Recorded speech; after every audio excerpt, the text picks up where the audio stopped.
Welcome to the 2025 World Series of Poker. It is time for day 1B of the main event, the greatest event in the entire year.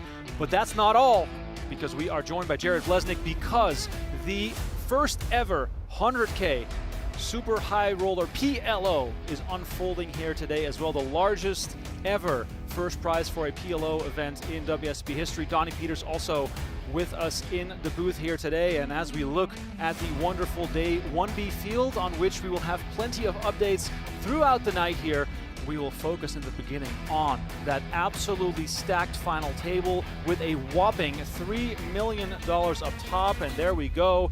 Look at that, the stars have aligned. We have a absolutely stacked final table, and of course we expected nothing less with a buy-in this size. You see Isaac Haxton there on the right-hand side, Phil Ivey on the left, Alex Foxen in the mix. But of course, all you fans out there watching from home want to see whether or not Phil Ivey can get bracelet number 12 after he managed to get number 11 after a 10-year hiatus last summer. Haxton, as always, locked in. For some reason, only has one bracelet. That is a stat that might change tonight. Jared Blesnick will give us all the insights on how these guys are playing, and he promised me he won't hold back on his analysis as we look at the leaderboard presented by PokerStars. Haxton on top, 18.3 million. Shaun Deeb, the man who's done it all in poker, second in at 16.8. Lataro Guerra, a PLO specialist on 15.5. Arthur Morris on 10 million. Foxen on 9, and the short stack coming into this final table, Phil Ivey with 2.1 million, but nothing is done until the final river card hits, so Ivey's still in the mix for a big result in this event. Jared, who's the favorite here, purely based on skill at this final table? Are you in 30s or 40s? I would say all of us are if all the chips were equal, I'd say Phil Ivey's definitely the favorite. Alex Foxen right now is the hottest poker player in the world. Unbelievable. People would say he's one of the best, if not the best, Nolan and Holden player in the world right now. He's gotten so much better at PLO, you know, as of recent. I was able to play three-handed with Guerrera in Bahamas in the 100K or 50K, which he ended up winning. He's a phenomenal player. This is interesting because everyone left. They're all very good at PLO, right?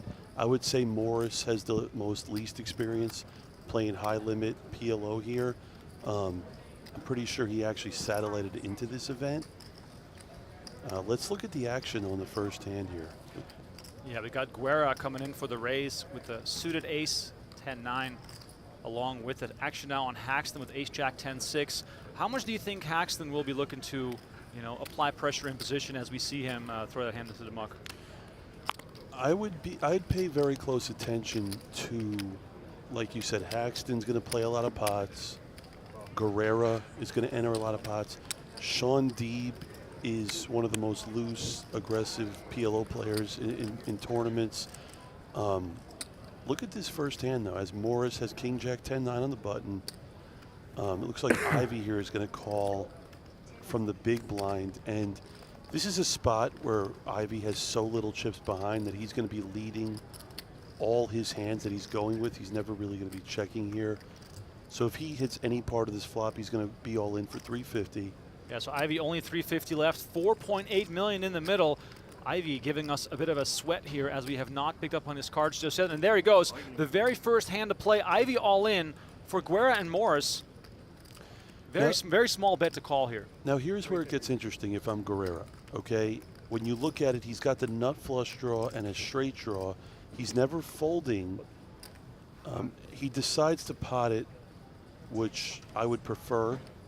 And Morris quick with the fold. Guerra with the nut flush draw, wheel draw, some backdoor straight outs. Let's see what Ivey shows up with here. What are you expecting to see here from Ivey? A big pair, maybe? No, I wouldn't say he has a big pair. I'd say he has like a straight draw, maybe even a flush draw with it.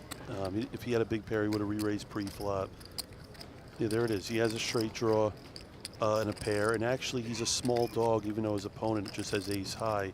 But Guerrero can just kill him on so many turn cards. So Ivey looking to fade two handfuls of outs, if you will. This man, of course, has seen it all in poker, but he would love for this hand to hold up somehow. That pair of eights out in front. Lots of turn cards could make this even more interesting as we await Ivey's fate. It's the 7 of Wow. diamonds on the turn.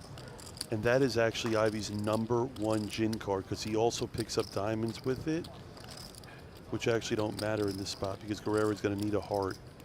And so Ivey now 80% favored for a triple up, more or less. Beautiful. And it's the 7 that pairs on the river, and Phil Ivey stays in the game and now has some real ammunition, up to 5.5 million, taking a small little bit from both Guerra and Morris, fading a bunch of outs, making a straight of his own, and Ivey now a real contender. And what a spot for Ivey because he got more than 3-1 on his money. The call on the button by Morris. If Ivey can double once more, I will make him the favorite with 6 left in this tournament. If he can get to 12 million, he will be the favorite. Ivey, 10th on Poker's all-time money list, inductee into the Poker Hall of Fame back in 2017 when he was first eligible. The Chip Reese rule, 40 years old, the qualifier to be inducted. Ivey has been in the Hall for quite some time now. Many will say the best to ever do it. He now hunting for his next bracelet. Gunny, the hype is real today. We have this PLO final table. We have day 1B of the main event. We have tons of big stars entering on 1B as well in the main. Yeah, I feel like all of them decided to collectively play today. I mean, they like must have gotten the group chat. Dean Eggs, Mike Mattisau's out there. I saw Nick Schulman, John Hennigan, all in the main event. King Jack 10-9 all black. It's a great day. It really is. You know, people ask me But you said you were going to win it, so let's fucking win all it the now. time as a poker player, like what are the best Stud champ moments and online champ? playing poker? It's the main event. Oh, totally. Right? It doesn't matter how high stakes poker you play in cash games. It doesn't matter how many tournaments you play. The main event is the single greatest poker tournament on the planet. I think it's the greatest tournament across anything, in any business, in any industry. I mean, where else can you invest $10,000 and win over 10 million? And I believe this year, with the amazing job that the WSOP's done with the app, I believe we're going to set a record number this year of entrants. I'm glad you brought that up because WSOP tweeted that today on day 1B, we're already up to over 1,019 players. Last year, they closed out with 831 on day 1B. Yesterday was also up slightly over last year, so we are trending in the right direction for yet another record-breaking field. Jared, I'm sure you're going to put your own 10K on the line as well. I'll be playing the last day. And by the way, Ivey's actually going to fold this hand, believe it or not. I know him. I've played so much with Phil. I expect him to fold here. And again, people are saying, well, why? This is such a good hand. It looks like maybe he's not. But I'll tell you why I would fold in this spot. Oh, you didn't reset it? Okay. Okay? Multiple reasons. Haxton limped. He could back raise. And then if Ivey calls here, he has to commit all his chips. That's number one. So he is calling. I don't love it. But number two, more importantly here, is that hand specifically plays very well when you're deeper, right? The crazy thing is this. Look at the equities pre-flop here, okay? Morris is actually 67% based on the cards shown, and I'm explaining why Ivey actually is playing this poorly. Ike played it perfectly because he doesn't want to raise because he doesn't want to get blown off his hand, so he can limp call. But the problem with Ivey is what happens when the flop comes 8-4 deuce, right? And he flops an 8 and there's all this money, and he's basically forced to go with his hands. So there's going to be too many flops for Ivey that he's going to have to check fold on, like this one. And this is another problem. Morris, I would love for him to size up really small here, right? Where's the action? He checked already. But see, this is the problem why Ivey's call is bad pre-flop, right? Because you can't win on any board that doesn't actually hit you in a very high position. If I'm Morris here, I'm betting tiny, and I hate the check by Morris. I really do. Yeah, because Morris has the range advantage as far as having an ace in his hand compared to how Ivey and Haxton played it. Ivey has virtually 0 deuces in it. Ike has almost 0 deuces based on... Ike is limping with a hand like that, right? So the thing is, if I'm Morris, the fact that I even don't have an ace isn't that bad because it's very hard for my opponents to actually continue. Even if they have like ace 6, 7, 8, right? They might call a small bet, but what happens when the turn's a queen? You can move in on your opponent and actually win a huge pot. Morris needs to go and bet now. and I hate it, Morris. This is and he's gonna, if he lets a diamond roll off. Instead, we get a jack on the river, Broadway for Morris on the paired board, but no aggression from either Ivey or Haxton. So this thing might get checked down. See, here's where it's interesting. Morris backed into a straight, right? But in this spot, with the stack depth and everything, if I'm Morris here, I actually wouldn't value bet. And these are the type of things that I actually shouldn't be telling the world, but I'm going to teach the world. If I'm Morris here, there's no value in actually betting the way that this hand has been played out, right? Because Morris raised pre-flop. He's trying to represent that he has aces, but even if he has kings, he backs into a straight. His hand's a bluff catcher. If anyone bets, he just has to call. And that's the thing, too, is let's say Ivey backed into jacks full. I don't even know necessarily if he would actually value bet and lead here. So if Morris, the way he played it, he played this hand so poorly on flop turn, he needs 1.8. to. And look at this. He's actually going to get Ike to bluff at it, and now he has to look Ike up. So 1.8 million from Haxton. Small bet here. And again, this is what's beautiful about poker, right? You're watching Morris play a hand poorly and get rewarded and win a bigger pot. I have a pair of 8s. So Haxton declaring his pair of 8s. Broadway shown here by Morris, who wins a big one. But here's the thing, right? Morris could have bet, you know, a very small amount on the flop and win. Here's the thing in PLO, right? The equities are always kind of close. Ike had 2 pair. Ivey turned a flush draw. So there was a decent amount of the deck that could beat, you know, him on the river. So, but again, it worked out for Morris. I'm happy it did. The cocktail server. Don't love the way he played it. All right, so Ivey losing a chunk of chips there, but he is still on the hunt after that very quick triple up that was very much needed as we look at the payouts presented by GTO Wizard. 3 players knocked out short of our live stream, including Ben Lamb, the legend of the game. $2.9 million up top, 1.9 for second, so $1 million heads-up match lies in our future.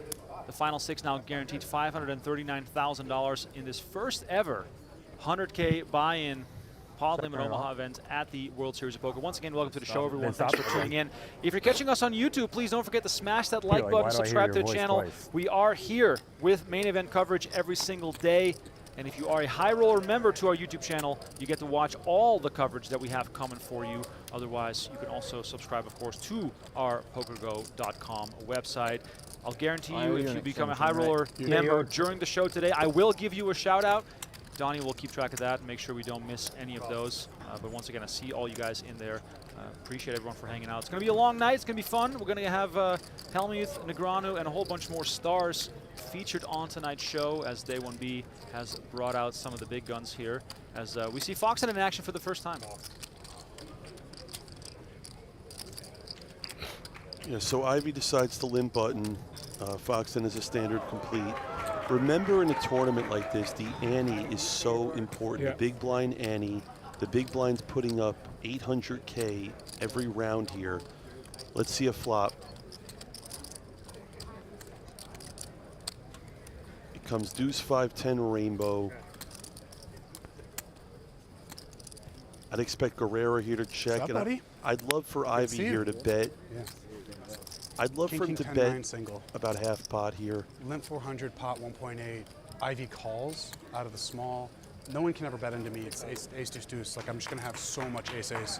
It's just always gonna get to showdown, but I backdoor to straight. So Guerra comes with a bet of 600K action now on Ivey, and keep in mind this tournament is played with a shot clock, action clock, whatever you want to call it. So Ike goes for it some and limited creative abilities for these players to tank. Chips in play. And Guerrera here, I like what he's doing. I don't like the sizing of it.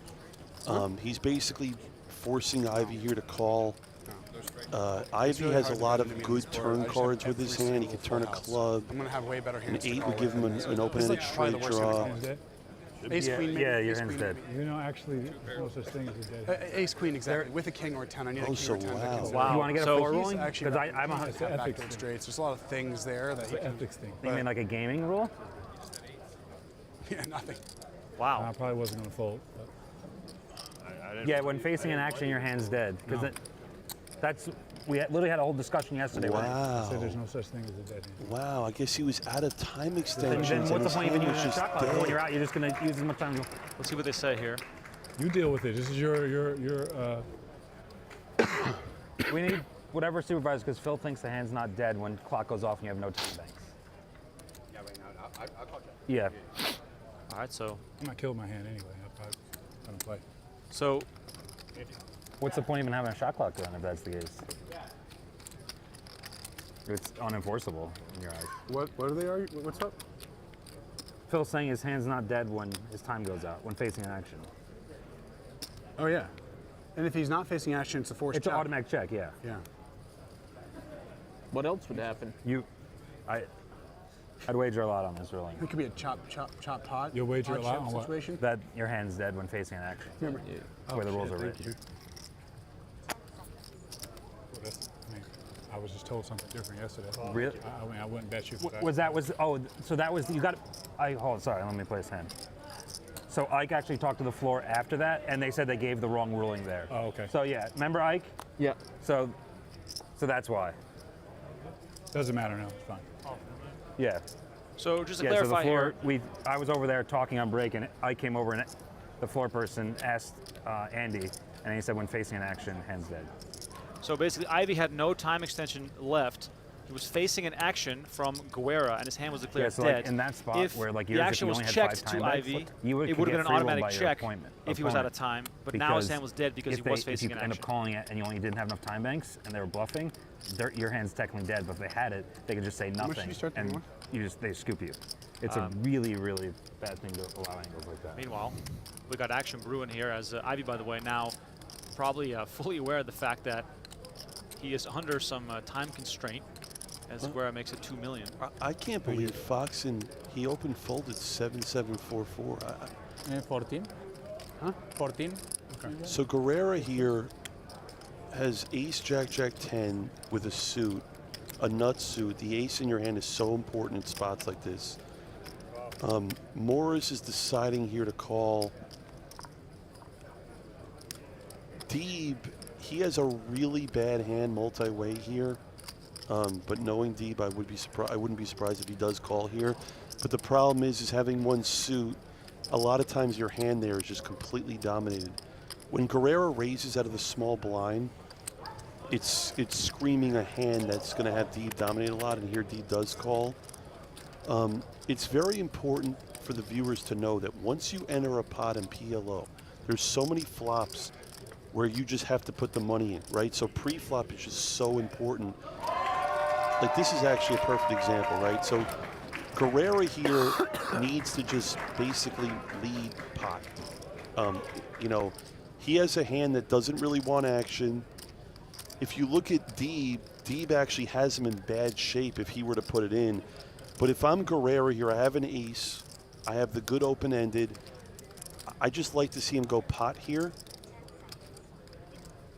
So action on Guerra from the small blind. Deep in position, which obviously a huge factor for him making the call pre-flop. And there's the pot bet from Guerra, so 6.8 million with 5.7 behind. Morris with a quick toss, and now action on Deep. Now this is also why I talked about why I would probably fold a hand like this pre-flop if I'm Deeb, right? Deeb's in a situation here where he doesn't know it, but he's actually a big favorite. He has to basically just fade a 7, queen, or a jack. But the thing is with Deeb, is he going to put all his tournament life on top pair with a queen kicker? So, and again, this is exactly why this was so poorly played by Deeb. All right, so Deep giving up some chips here. Does not want to run turn and river for stacks here as Guerra picks up the pot and goes up to 19.3 million. He now our chip leader. Morris has chipped up a little bit, Haxton down a bit, and Guerra, the PLO specialist, now on top.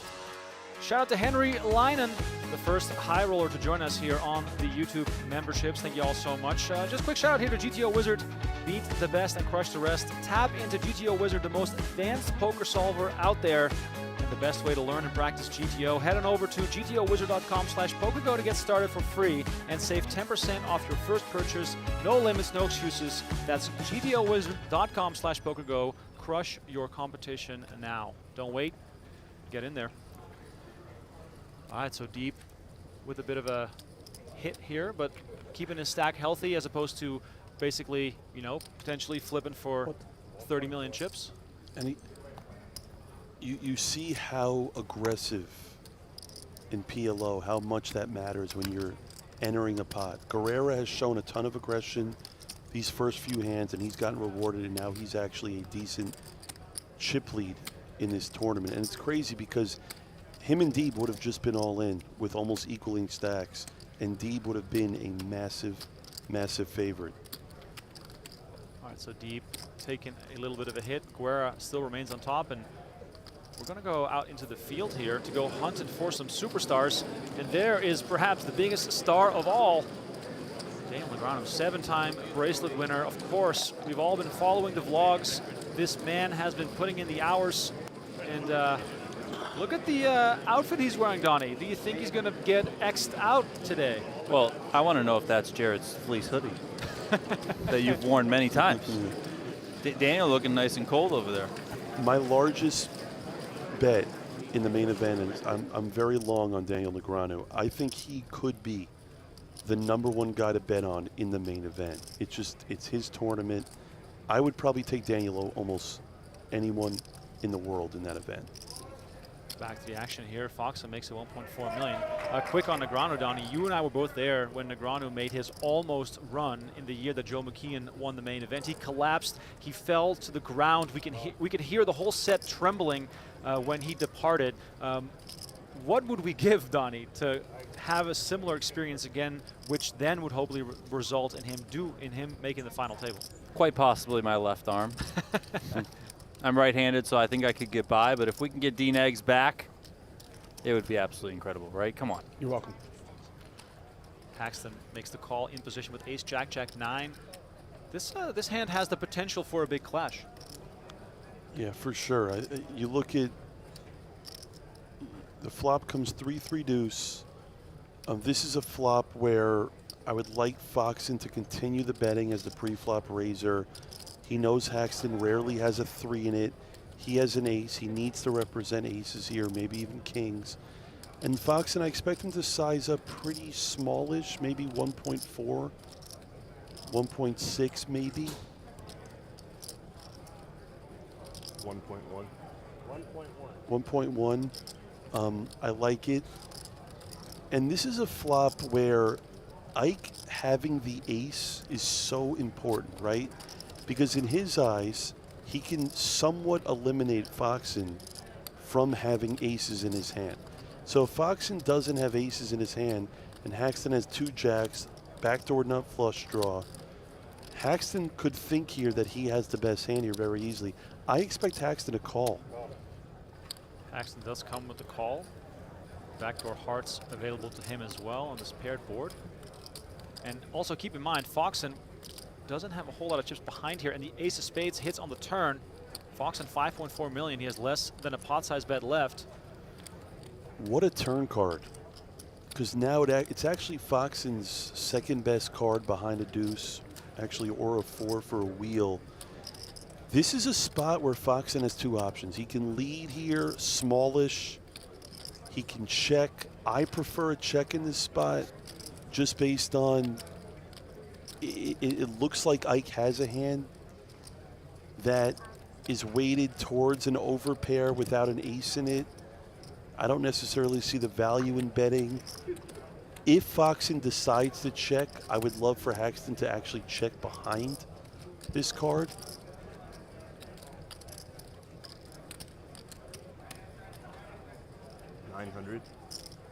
$900,000. That is very small. It is, but it's actually a really, really advanced. It's a very sneaky bet.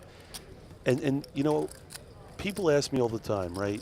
Do you want to play a PLO tournament with the best PLO players or the best tournament players? And this is exactly an example of why Alex Foxen is so good at poker. He's doing something that you would never see necessarily in a cash game. He's betting 1/6 the size of the pot. But now Ike has no idea what to do here other than to call. And it's a really good bet because it freezes your opponent It's a very advanced bet by Foxen. Let's see a river card. So the 9 of clubs completes the board on the river. Wow, and look at this. Haxton makes aces and 9s. See here, this is now a spot where Foxen bet 900 on the turn. Now I would like Foxen to check, just based on there's not really a lot of value he can get at this point. And when he does check, which he should, look for Haxton to get value here. So Haxton taking the lead here on the river.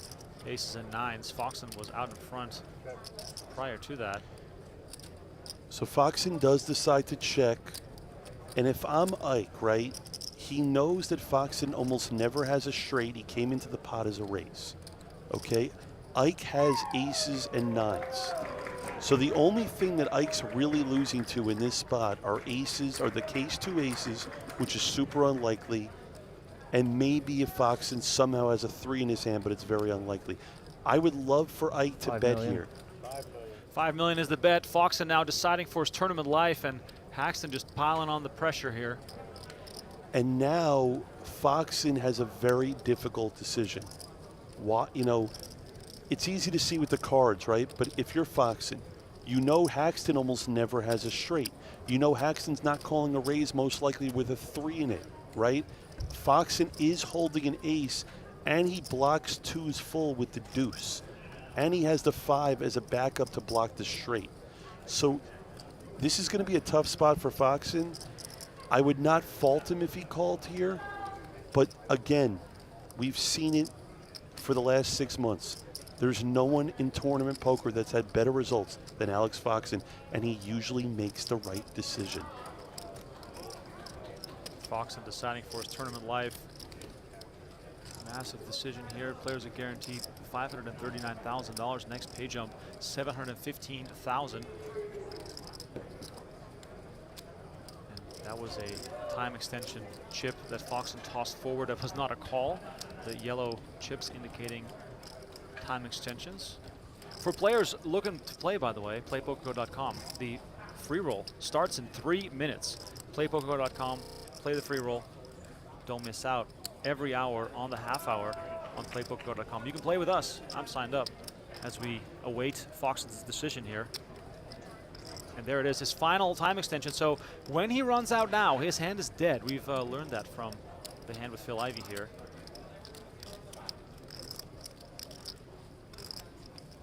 Miserable spot here for Foxen.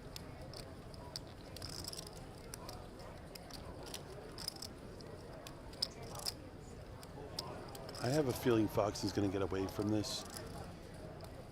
Oh, he makes the call, and that is it for Alex Foxen. Isaac Haxton announces ace-9, and that's the look we expected to see in the face of Alex Foxen. A look of defeat, and unfortunately for him, the river decided his fate here, as he will collect $539,000 for his 6th place finish, and we are now down to the final 5 with Isaac Haxton back on top after winning a huge one here. Yeah, and again, Foxen knows that Ike's never value betting a worse hand there, but it's a spot where Ike is definitely capable of floating and bluffing. All right, we're going to take another look at those payouts. The final 5 now guaranteed $750,000. The payouts here presented by GTO Wizard in our 100K PLO High Roller. A little bit of an appetizer here towards the Day 1B main event coverage, which we will intertwine with our PLO final table starting at 7 p.m. Pacific time. Shout out to those on playpokergo.com. The free roll starting in 1 minute if you want to have some fun while you watch the best of the best play and you learn from one of the best. Good value, I guess. By Jared Lesnick here in the booth for some expert analysis of this high-level pot limit Omaha final table. Ivy with a bit of a ladder, but we're all staring at Ivy's stack here. By far and away the shortest one. Yeah, and I don't think Ivy cares too much about the 250K pay jump. You know, Ivy has the same mindset as me in the sense where he just wants to win. Guerrera here has a very, very nice-looking hand, double-suited ace-7, 4-5. You know, opening for pot. This hand plays very well. Ike has a hand that should be folding here. Look at what Morris has. Morris is going to fold. So I want the viewers to know Morris, super solid, not going to get out of line for the most part. Very happy to be here. Ivey has a hand where I would probably not defend from the big blind, even though it's head up. It's almost half his chips. I'd like for Ivey to fold here. The hand's just not strong enough. But now Ike's the favorite, chips-wise. Almost 23 million. Things are going to get very interesting here. Lautaro Guerra from Vidreas in Spain, married to Samantha Abernathy. Won bracelet from last year, 6th on Spain's all-time money list. And as we've seen Sean, how much plenty of times, Donnie, a top performer in our studio whenever the PLO events roll around. 13.5. Okay. Yeah, the original PGT PLO series, I have Guerra just came under in, you. I kind have of like came out of almost nowhere, 13. at least to more of the common poker audience. Cashed 3 times, won every single tournament that he cashed in. Left that series $1 million in the positive, and now he's just, you know, one of the greatest in the world. Yeah, I have 12-7. I have 12-7. Just tuning in, the main event coverage of Day 1B gets mixed in with our final table coverage starting at 7 p.m. Pacific time, which is in just shy of 30 minutes. If you're enjoying our coverage on the YouTube stream, don't forget to smash that like button and subscribe to the channel. Also, once again, welcome to everyone in the PokerGO chat. As everyone's pointing out, seeing Cliff Josephy on the rail. I mean, this is one of those final tables where from me, right? even the rail is You're good. of a high level. Oh, yeah. Yeah. Ivey being so short right now, Ike is going to continue to apply a lot of pressure until Ivey's out. Same with Guerrera. Look for Morris to play tight and jump pay-wise. Panning back into the room here, Day 1B. Let's check in with one of the fan favorites who I hope can make a deep run in the main event this year. But that, of course, would make the night shift suffer a little bit. Nick Schulman, 7 bracelets, looking for that deep run in the main event. His journey starts today on Day 1B. The night shift is on the schedule for later this main event. Ali Najad, Nick Schulman, always delivering the goods, but let's hope Nick can't make it. Let's fucking go. Yeah. All right, Ivey now again, we'll actually keeping us guessing for now, but with a committing type raise. So much handcuffs. Now notice how Guerrera like 900 more folded behind. the 6, 7, 8, 10 to an Ivey raise. Notice what I said earlier in the sense that those hands go tremendously down in value when your opponent is super short in chips. I love that fold in the small blind. Ike has never folded his big blind in 20 years, so he decides to call. Let's see a flop. All right, so Ivey only 900K left behind here. Is there any pathway where Ivey can still give up in this situation? Not really, because he has the range advantage on ace-high boards. So there's the only flop I could see him, getting away from if it's 6, 7, 8. We don't know what he has. And this is a spot for Ike where he actually should just be leading into Ivey here for the last million, because he's not folding and he has a bare open ender. I expect Ike here to just lead out for $1 million. And that's such a wet board that I expect Ivey to probably have some sort of that based on his raise pre-flop on the button. So Haxton first to act from the big blinds. 1 million. And there it is. There's the lead. At least he did that correctly. Just king 10. Ivey makes the call. Just king 10 Just announced. king Let's 10. see what Ivey turns over here. Ivey at risk, 5.2 million in the middle. So King 9 versus King 10. Oh, wow. That's not good news for Ivey if that's the case. King 9 versus King 10.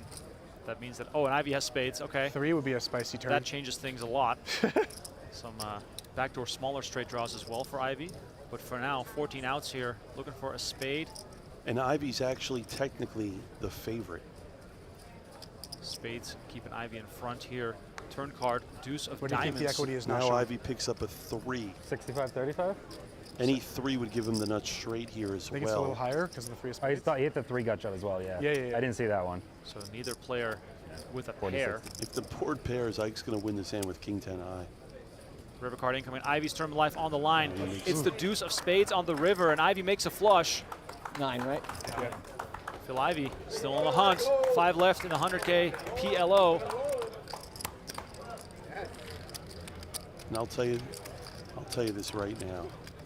Almost held. Phil Ivey with chips deep in a poker tournament is the Thanks for trying, scariest Ike. thing in any event, in any format of poker. Ivey's still in the mix for his 12th World Series of Poker bracelet.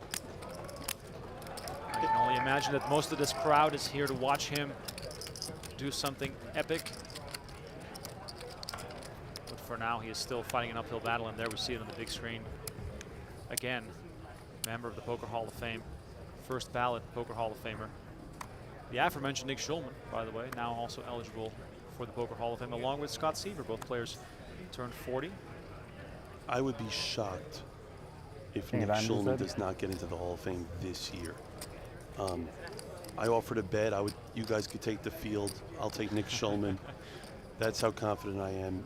Talk about a guy that is great at all forms of poker, has been doing it for 20+ years. Gentleman of the game. Do you see something? No. Best commentator that I've seen in the poker I thought game. all 4 were going to flop He's up. just an all-around talented, great person. They're way different than the other cards. I'll flip this around on you, Jared. What do you have to do in the next 10 years to get the nod? Being fully transparent, I don't think I'm ever going to get in, just because for a lot of reasons. But it's not all about, you know, I came up not playing a lot of tournaments. I think tournaments is the #1 thing to get you. If you look at all the guys in the Hall of Fame, it starts with the tournament play. Some of the best cash game players in the world, they're never going to get into the Hall of Fame because they're just playing cash games all the time. And it's also the fact that it's 1 person per year, which I think is a mistake. I think it needs to be at least 2, maybe 3. Our generation that came up, once you hit 40, there's so many good players. Guys like Ike Haxton, we came up with. You know, Seaver, Jeremy Osmus. A lot of these guys came up. We came up in the golden age of poker. So having 1 person per year, to me, is a complete miss on the Hall of Fame. Definitely some other candidates here as well. Shaun Deeb will be eligible in a year or 2 as I can't well, see as the we average see text at the Haxton bottom. versus Morris, both Scroll it players down a little with bit. an ace Zoom here. out or something. Morris here is just only going to flat. That's his only play here based on the sizing. You're going to see Ike check a lot of turn cards here. Like I said, Morris plays fairly passive, and if Ike checks, I mean, I've played so much with Morris that if Ike checks, even though Morris picked up the nut flush draw, I look for him to actually check behind the way that he plays. Is there ever a situation here where Haxton turns his hand into a bluff? Not really. I think his hand's too strong. There he goes with the check. I expect Morris to check, and there's the check. Exactly. Morris does not like playing big pots. He knows Ike's a better player. I expect this hand now to go check, check. I think they're both going to be happy to check this hand with an ace, and Morris is going to beat him with ace-9. If I'm Morris, I have no value in betting here. If I'm Ike, my hand is too strong to bluff. I don't think my opponent's going to fold a better ace. If he has ace-10, he's not going to fold ace-king. So I look for this to go check, check. No pasa nada. Tranquilo. Arthur Puede Morris, pasar. 3.2 million in Pero career yo tournament también me earnings. confundí antes. Could basically double Sí, that me hicieron today. poner. ¿Sabes? He Yo me does get a equivoco check y- down here and rakes in the pot.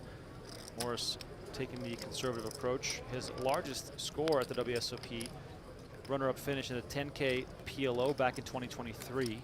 So goes to show that Morris definitely an experienced PLO player. However, still looking for his first bracelet. All right, here is a look at the PokerStars NAPT. The countdown is on as this event takes place at Resorts World November 3rd through the 12th with a 5K main event running across the last 6 days of the series. There are tons of ways to access the NAPT through PokerStars and Resorts World, with more to be announced. Secure your hotel room at the lowest rate right now by scanning the QR code on your screen. Don't miss out. Another excellent big live event coming to Las Vegas. That is the PokerStars NAPT this November.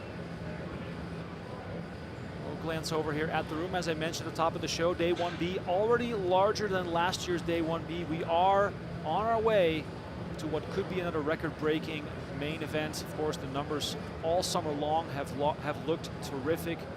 during the 2025 World Series of Poker, as we saw a quick glimpse there of Mike Mattisau also in action here today on day 1B. Jared, let me ask you this. 1.1. What has your relationship with the main event been over all these years that you've been a poker player? Do you have fond memories? Is it perhaps a bit of frustration on some close calls? How do you sort of think back of it from your own perspective? That wasn't my time. I believe it was 2016 or 2017. I got 16th place in the main. I've played some of the biggest poker games in the world. That was the greatest moment in my career. I mean, when you get deep in the main event, it is the greatest feeling on planet Earth. It really is. The cameras, the coverage, every hand is so big, the pay jumps. And at the end of the day, you're playing for so much money. You know, there's no poker tournament where you can invest 10,000 and play for 10 million, right? And what I love about the main event is you're playing with people across the globe. It's the #1 global tournament. If there's any tournament you're ever going to play in poker, it's the main event. People fly in. The amount of different countries of people that play that tournament, it's just unbelievable. It really is. Paxton takes one down. And we've seen it grow. I mean, I've been telling people for 5 years now, I think the buy-in should actually be bigger, just based on inflation. It's been a 10K buy-in, I believe, since the 60s or the 70s? So, to me, I think the buy-in should maybe go up a little. That flashed. I don't think you're going to lose that Not many your fault. people. There's still Cards a are lot of weird. satellites. I just think you can make the prize pool even bigger. You know, instead of first prize being 10 million, it could be 13 to 15 million. You know, I do think there's something special about the number itself, $10,000, like that one brick of cash to bring that to the cage. I do see your point, though. You know, if we look at inflation, perhaps, you know, if we grow with inflation, the main event should be a $70,000 buy-in compared to the 70s. Obviously, that would be more like high roller territory. But in a way, you know, this event becoming more accessible will also ensure continued growth, and perhaps we will reach that $15 million first prize as this event keeps growing. I also think that a lot of pros, you know, I think the pros will all play, right? But even the recreational players that are playing, this is the one tournament where it's very easy to sell action in. People buy.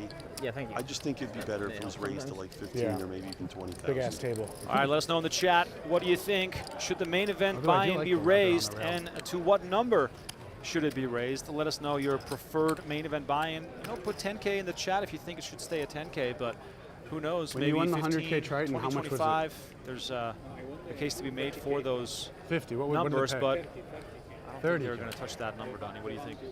I don't think they're ever touching it. With the bounties. I mean, I fully understand Jared's side of things, but I don't think it's ever going anywhere. Is this the largest paying PLO tournament ever? Of course. I didn't know if there was. How could anything beat it? I don't know if there was a crazy Triton 50 or something. 1.1. Notice how Ike has been very active with the chip lead. He's come into a lot of pots, opening for a raise. Notice how tight his opponents are playing right now. Again, Ivy being so short is really making things easy for Ike Haxton. You think I they're all believe good, though, the right? next pay jump When you're the best, how can they is be bad? 715,000, but after that, if Ivy gets out, I think the next person makes almost $1 million. So when you look at the pay jump here, you're talking a lot of money right now. Are you planning to play some Tritons? No. Nah. Too far away. I'd have to sell too much to play those stakes, so. Lots of love in the chat. I think I would be so tilted going back to my wife. She's losing like 1.5 million on the trip. Les, the way you love this game is amazing. You're going to be in the Poker Hall of Fame before I you know. I appreciate it, Thomas. I do love poker. I'm a little more risk adverse than the younger generation. I just love that poker is a game that you can learn something different every day you play. You never have the same situation When you with have the kids, same you'll people. learn. He has one. You have a kid? He and Samantha have a 6-month-old. Oh, congratulations then. Ivy I've always limping liked Sam here for on a the long button. 1 year. Suited ace You're gonna be with a pair of on the 12th of nines. July, 1 year. It's actually a hand that I You got a really World like Series, his baby? You limp guys here on suck the at button. planning. You It's got another kinda 9-month deceptive. window. I mean, Ike checks his option. And again, Ivey knows that the big blind ante, when he puts 400 in, it's 400 to win 1.6 because of the big blind ante here. And this is a board texture where I would actually like Ivey to bet because he blocks the straight with 2 9s and having the ace. And look at this, it looks like he's going for chips. I love this bet by Ivey. He blocks the straight with 8-9 and king-9. Guerrera should not continue here with open-ended with bottom pair. And Ike should be done with it as well. So Ivey looking to get one through here on the flop. Guerrera in the tank, and he tosses his cards into the muck. And again, the fact that Ivey's betting into 2 people, it makes his hand look even stronger. The only problem here is that Ivey limping the button, it does eliminate a lot of ace-king XX hands. But this is a spot, I mean, and I think that's what's going through Ike's mind right now. Is if Ivey had ace-king on the button, wouldn't he raise? And look at this. These are the instincts of Ike Haxton. That's fine. Makes it 1.8 million, and the snap fold from Ivey, and that's the pressure of the big stack. And I want people to understand the thinking here and why Ike did that. Because in his eyes, if Ivey had more grip than I was expecting. ace-king, he would most likely raise off of a 4 million stack on the button. The other thing that Ike knows is that he has a queen, and if, let's say, Ivey flopped jacks and 10s, he knows most likely that Ivey would actually probably check the flop. So when Ivey bets, his range is so capped of what he's betting. Phenomenal read and instinct by Ike Haxton. All right, so Ivey remains as the short stack here. If you're just tuning in, main event coverage of day 1B will commence in about 15 minutes, and we will then go back and forth between this table and main event day 1B. Hope you're enjoying this little bit of bonus coverage of the biggest PLO buy-in in WSOP history. $3 million up top for the winner.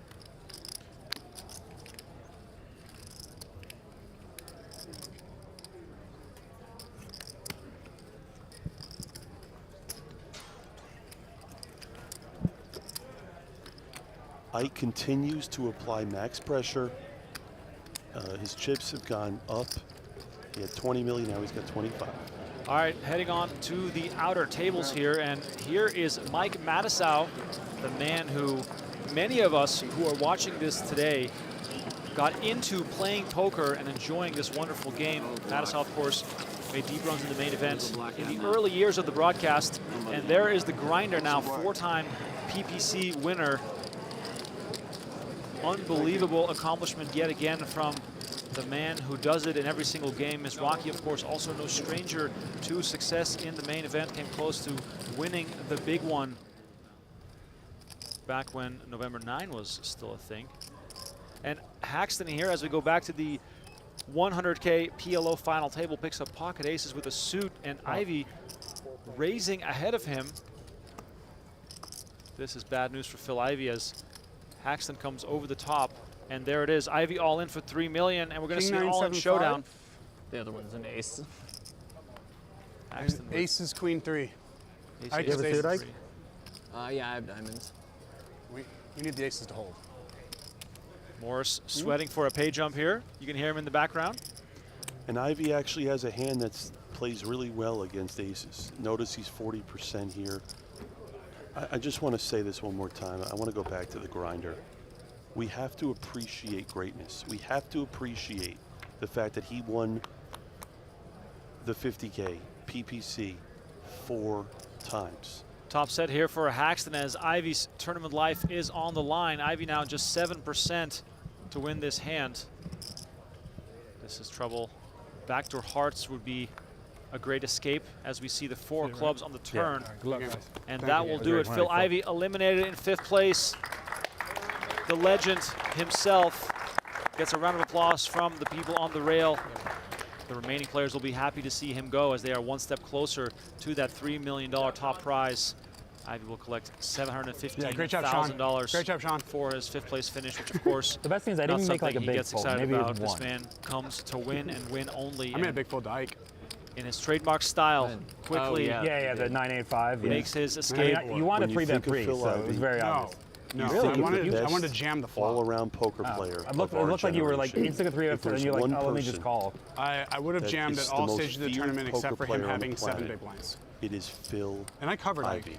So Yeah. it was like, Shout out to Sean Hansen, one of our new High Roller members on our YouTube page. I don't think so. If you become a High Roller subscriber on YouTube, you get all of our new seasons of High Stakes Poker, No Gamble, No Future, Based on what as he told me, I well don't think so. as full I WSOP didn't Main know Event that. coverage, which of course you can So also usually the find hands on that PokerGO.com. can also but pot that some people turn. like to stay Not the within turn, the flop, I YouTube flop. realm. No, I'm saying, but if he pots a turn, he has 6-7 combos. I want to point out that yesterday, a lot was continue on made the of call. Jason I don't know Kuhn that he needs busting and then 6-7. taking a I photo mean, no, with but the woman at his table. a good In the chunk of his background there, range. Ivy There did was stop no for a point in photo that I with was some full. fans on his way out the Yep. door, so Folding? it's not lost on him the importance every of the hand you fans play? that you have in the game. No, I've done some folding. You do often see Ivy stop, even though he, in a way, he kind of pretends to be so standoffish, but he definitely stops all the time. He does autographs, he takes photos, all that sort of Well, stuff. guys, Well, you know, one of my $1 million earliest members of sounds pretty WSOP, freaking and I've sweet. been doing this poker thing since 2009, is running into Phil Ivey in the back Now hallways it of gets the fun. Rio. That now, Now of it's the real course, the tournament. back hallways of the Horseshoe in Paris. But Ivey, We of got a course, million. one of those Now we gotta players try to get that 2 more. cannot walk through any room without getting recognized. Him and Hellmuth and Negreanu probably signing autographs every single day here I think I'm at the 3 out of 4. WSOP So. as we go back to the action with Guerra with Ace-Jack betting on this Ace-6-9 flop. I want to touch again. 13 million. I know we just showed the grinder. I mean, I came out and made a statement that that was the greatest accomplishment in the history of tournament poker. Is there anything that you guys can think of that's more impressive than what Grinder did the other day? I mean, 4 times, it's just wild to even try and make a comparison there. Like, when we look at the main event, which of course underway today, we have specific main event Not a bad score performances. for You a know, satellite Newhouse winner. going back-to-back, Dan Harrington going back-to-back. Man, can we do making some the final color up over table. here? Those are epic things you'll Yeah, always remember. I'm sure Ike will take but then rack of Joe Cata hundreds. winning and then Got a making lot the of- final table just- again we have so many small more than chips 10 now. years later. But, you know, as poker as a whole, it's hard to make a case for anything besides the 4-time PPC victory of Michael Mizrachi. What impresses me so much about it is it's not a huge field, but everyone There's putting 5 up the million green, a 50,000 little in less. that Yeah, tournament less than 5 mil green. That's a can call? play poker. Yeah, call. You're playing the best players in the world in that format, in all those different games. It's unbelievable. I do want to point out, though, Jared, and I watched your coverage. You did a great job on the commentary for the 50K.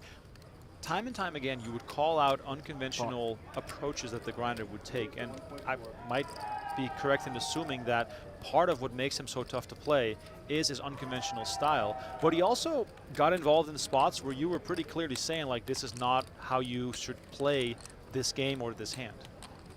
Yeah, I think that, listen, I mean, just because I'm saying something doesn't mean it's always going to be the right play. There were some lines that he took that were unorthodox, but that ended up working out for him. And that's, again, the beautiful thing about tournament poker. It's not always about making the best decision. Poker rewards you sometimes for playing poorly. And that's, again, we always talk about it, right? If there was a lot less luck in poker, there wouldn't be as many people that play the game. And I feel like, you know, the weaker players have to feel like they can win. And that's what makes poker so great. Going back to the action here, by the way, love this play by Mr. Deeb. He wanted to limp the button, noticed Ike is getting very active pre-flop, and he's limp 3-betting here. I actually love it with a hand like this because it puts Ike in a very, very difficult spot. What does Ike do when he has 2 queens here?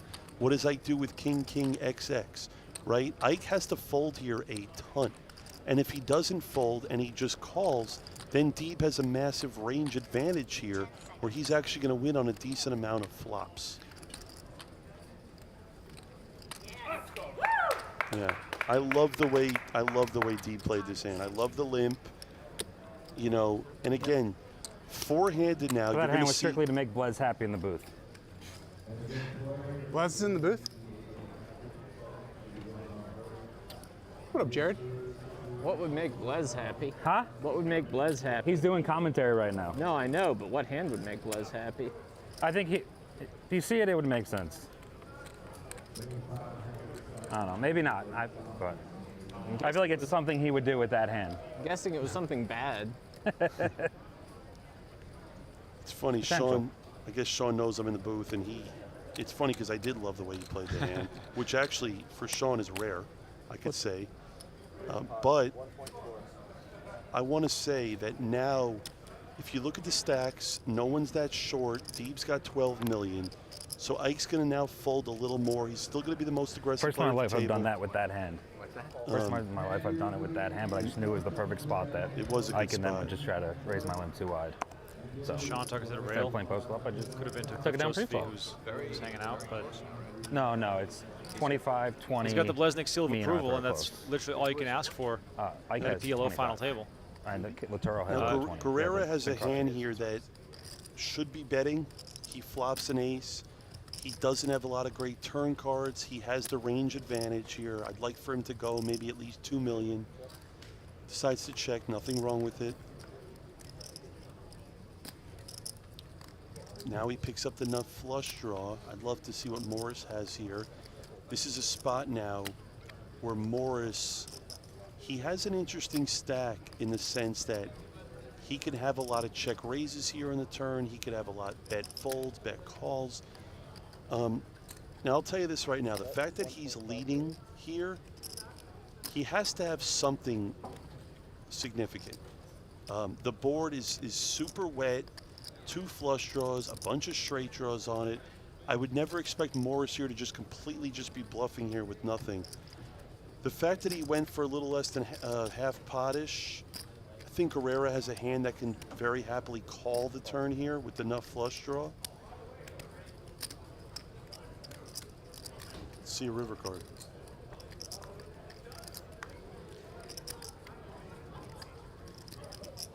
Six of clubs completes the board here. So Morris checks there. What types of hands does he check? He's checking all his 2 pairs. He's checking most of his trips. Morris here is checking a ton. You checked, right? Ace 7. Yeah, so there exactly. So Morris had ace 7, which he played the hand perfect. Got good value. He took the lead on the turn. I like it. Guerrera has too much showdown to potentially bluff at it. Morris probably would fold a hand like a bad 2 pair, but it's not worth risking your chips there. Well played by both. Ace 9, 7, 5 shown down there by Arthur Morris. Quick shout out to Darian Keene, our latest member to the High Rollers on YouTube. Thank you all so much for tuning in. Final tally, by the way, Jared, on the poll. What should the WSOP Main Event buy-in be? 71% wants to keep it at $10,000, and a few people want to increase it. All right, here we go. Play PokerGO is where the action never stops, and now you can chase your share of a 1 million in gold every single hour. Jump into the free online poker with real players and zero risk. The $1 million gold free roll runs every hour on the half hour. No buy-in, no catch, just your shot at gold. Tournament ring games and the all-new No Gamble, No Future sit and goes with the Wheel of Gain. Yes, no pain, but gain. It's all waiting. Play now on playpokergo.com, available on web, iOS, and Android. So once again, every hour on the half hour, Donnie and I will be in the mix all night long. Join us over at playpokergo.com. Play for free. Play from wherever you are in the world. It is just a fun way to sweat the main event. Play a little poker on the side. No pressure. Just a good time. I promise you that. Donnie, did you bust already for the free roll? I didn't get into that one. Oh my God. It was I was doing too many things, but I'll get into 8, the I ran 10, queens into kings. 11, 6. That's how it goes sometimes. Okay. 12. It's always good to have a 1.1. sweat.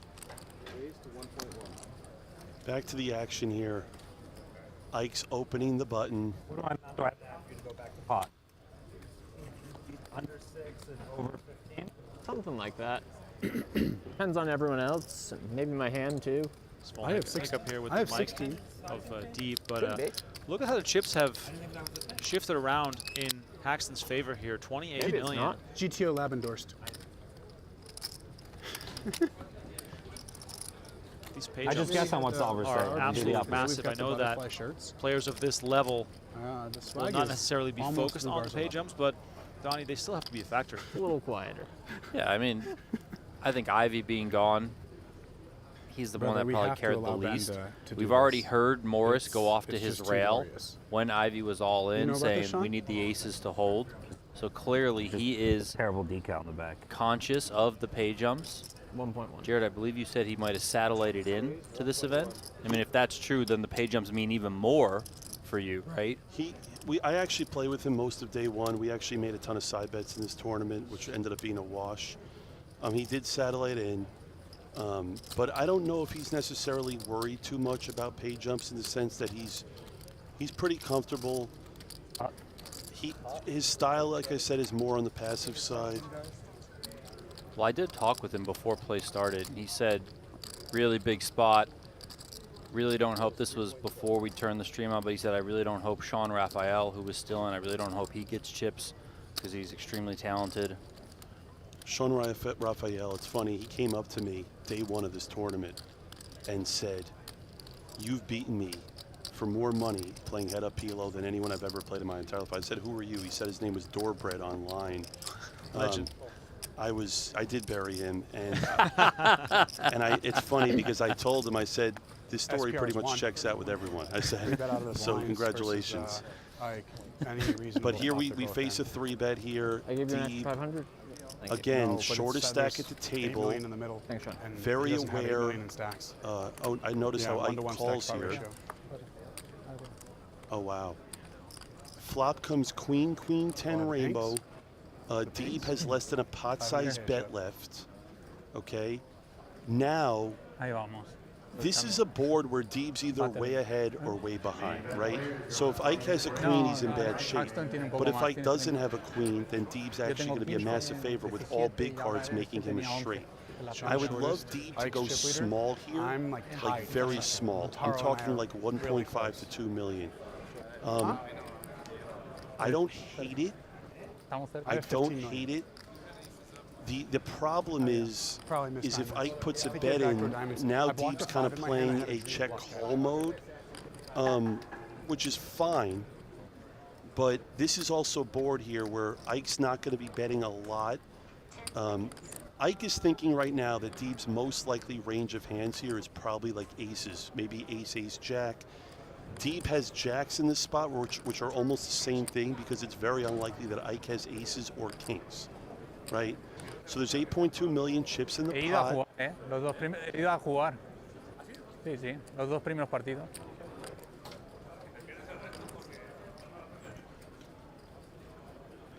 Que valga la pena.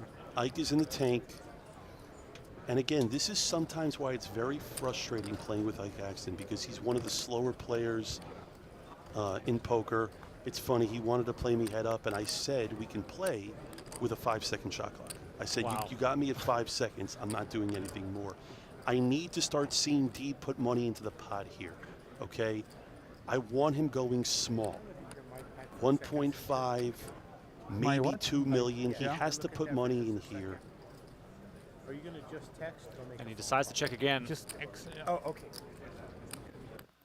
Deeb, in a way, sort of giving control away to Haxton. Haxton, who's been aggressive so far, also quite a big chip lead here, four-handed. What's up, Playboy? How's the main event? Because, Blaise, whatever Haxton does here, it's extremely uncomfortable I'm, for tied Deeb. for second in chips right now. Ike's clear chip leader, and they have a 1 SPR pot right now with 8 million in the middle. Okay, now it goes check, check. Now the river's a queen. Shaun's winning this hand. So at this point, Foxen's great. I don't know if you guys heard Morris there, but he said Shaun is winning this hand. So I think he plays great. This is a very good river card for Deeb. Haxton virtually never has a queen the way this hand played out. The question is, if you're Deeb, is there any value in betting here? Deeb's probably going to go smallish, maybe 2 million, 1.5. Again, it's fine. Right in the middle, it's fine. But the problem is in this spot, I don't know how many hands are actually going to be calling him the way that this hand played out. But that being said, I don't know how many times Haxton is going to bluff at this if checked to.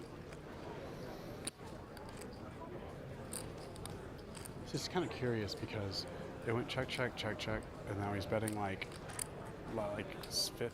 Yeah, and I would have rather Deeb maybe check the river and maybe he makes more money by checking. Allá también lo tuvo a mi izquierda. Deeb instead takes it down without showdown as Haxton gives up. I just want to change the subject for 1 second here as we get onto the next hand. Yeah, he bet quarter. But as everyone knows, my love for Todd, sports you didn't want to wear the cards. same shirt? Oh, so look at this. And again, you're seeing a very, very All three of us have 15 poor million? pre-flop call from Mike Haxton. 11, 13. King 9, I 7, have 3. 16. I have 15.5, yeah. Lataro, how much do you have? 255. 15. Blinds up, by the way, here 12, 13. at the final table of the Yeah, 16. 100K 16, he has 15.5. We're the pot same. limit Omaha. Yeah, sure. I'll get back to my Ike's thought in a Sicilian. second, but I want to say Ike Haxton, very shocking of his call there pre-flop. That is not a hand that you want to be putting a lot of money in against Shaun Deeb to a 3-bet pre-flop. And notice too is that he, like we talked about, I would have rather Shaun check the river. I feel like he would have made more money by checking the river and maybe getting Ike to fire some money at it. Morris now with aces under the gun. Now here's the problem if you're Morris. Okay, Morris has been playing so tight, right? Probably the weirdest hand to play. So in a when long he time. opens pot 'Cause here, I it's a couldn't bet any super, street. super I love my premium hand, but I type couldn't do hand. I had ace, spade, He has jack, decent jack. aces. I think he's And he happy to flat-played win the one pot pot. here. And it's queen, queen, 10. Like, he just Ike has an everything. undefendable hand Can't deny there. equity with there. But now, Okay. look at the chip stacks. 4 Thank left. Ike's Yeah. got 24 million, but Yeah, everyone I know else is within no a one on this couple side, million so chips a lot of more each lax other. goal now, but yeah. This is where you're four-handed, short-handed poker right now. This is going to get very exciting, based on the chip stacks. Ike has an advantage. How loose does he want to play? And I'll tell you right now, in this spot, four-handed favors Ike Haxton the most. He's a great short-handed poker player. Morris, I would say, has the least amount of experience four-handed here. Look It's for such a Ike to weird continue to stack be with very this active. ICM and the This is a stacks perfect they are. example of a hand where You really don't he's know. opening pot. Most players would either call or fold, but he knows how It's good. I've tight had easy Morris hands to is play and pre-flop. dog shit hands, so. So let me ask you this, Jared. Yeah, it's what I The want. majority I of our want viewers the tough are going to decisions. be mostly I no mean, limit I'll make the hold'em right focused. decision, but How much creativity and aggression is then really, los tres lo quote mismo. unquote, allowed in PLO tournament play? But it feels as though every decision could also easily be a misstep. Yeah, I mean, it's such a different game, right? Because in Hold'em, pre-flop, and PLO, for example here, I'm sorry I'm not as entertaining as I Morris usually has am. really It's just bad kings, a little right? different Paxton's tournament. opening for a raise, and Morris decides to flat. And no limit, you'd see a raise and a 3-bet, right? So Morris is playing kings more as like is trying to flop a set, maybe a straight draw, a flush draw. But this is the problem when you're facing an aggressive player like Ike Haxton here. So Ike raised with a really bad hand, and he happened to flop 2 pair. And now Morris is in a spot here where he's forced to call the flop. He has a lot of backdoor possibilities here. He has to assume a 5 is good for him if it pairs him.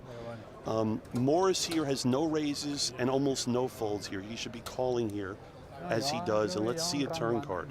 This could get really interesting if the turn's like, let's say, a 3 here.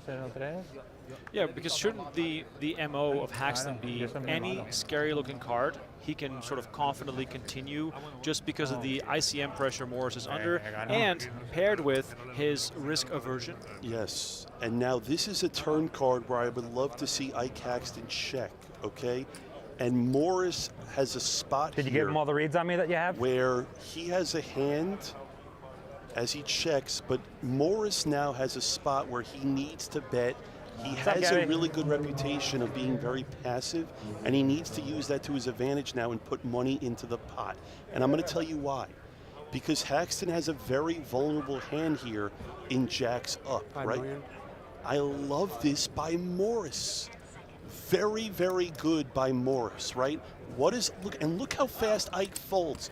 Great play by Morris. You can even see the little smile on his face. He's extremely pleased with that play. And of course, a lot of that decision is based on the fact that his kings, of course, also block any straight potential that Haxton could otherwise and the have. reason why it was such a good bet is Ike has jacks up, but he's handcuffed. He can't do anything other than fold. Even if he thinks he has the best hand, he can't risk that many chips. Great play by Morris. So I know this is a poker tournament, but I have to talk about sports cards for a second here. Okay, I want the world to understand something. Topps literally just announced on their Instagram They are introducing the #1 product in baseball cards is Dynasty Baseball. Okay, they just introduced 1.35. the Black Dynasty baseball cards. This is generational. This is 3.5. game changing. 3.5, I heard. It is one of the nicest looking sports cards you will ever see, folks. I love poker. And I love sports cards. We'll continue on the action here.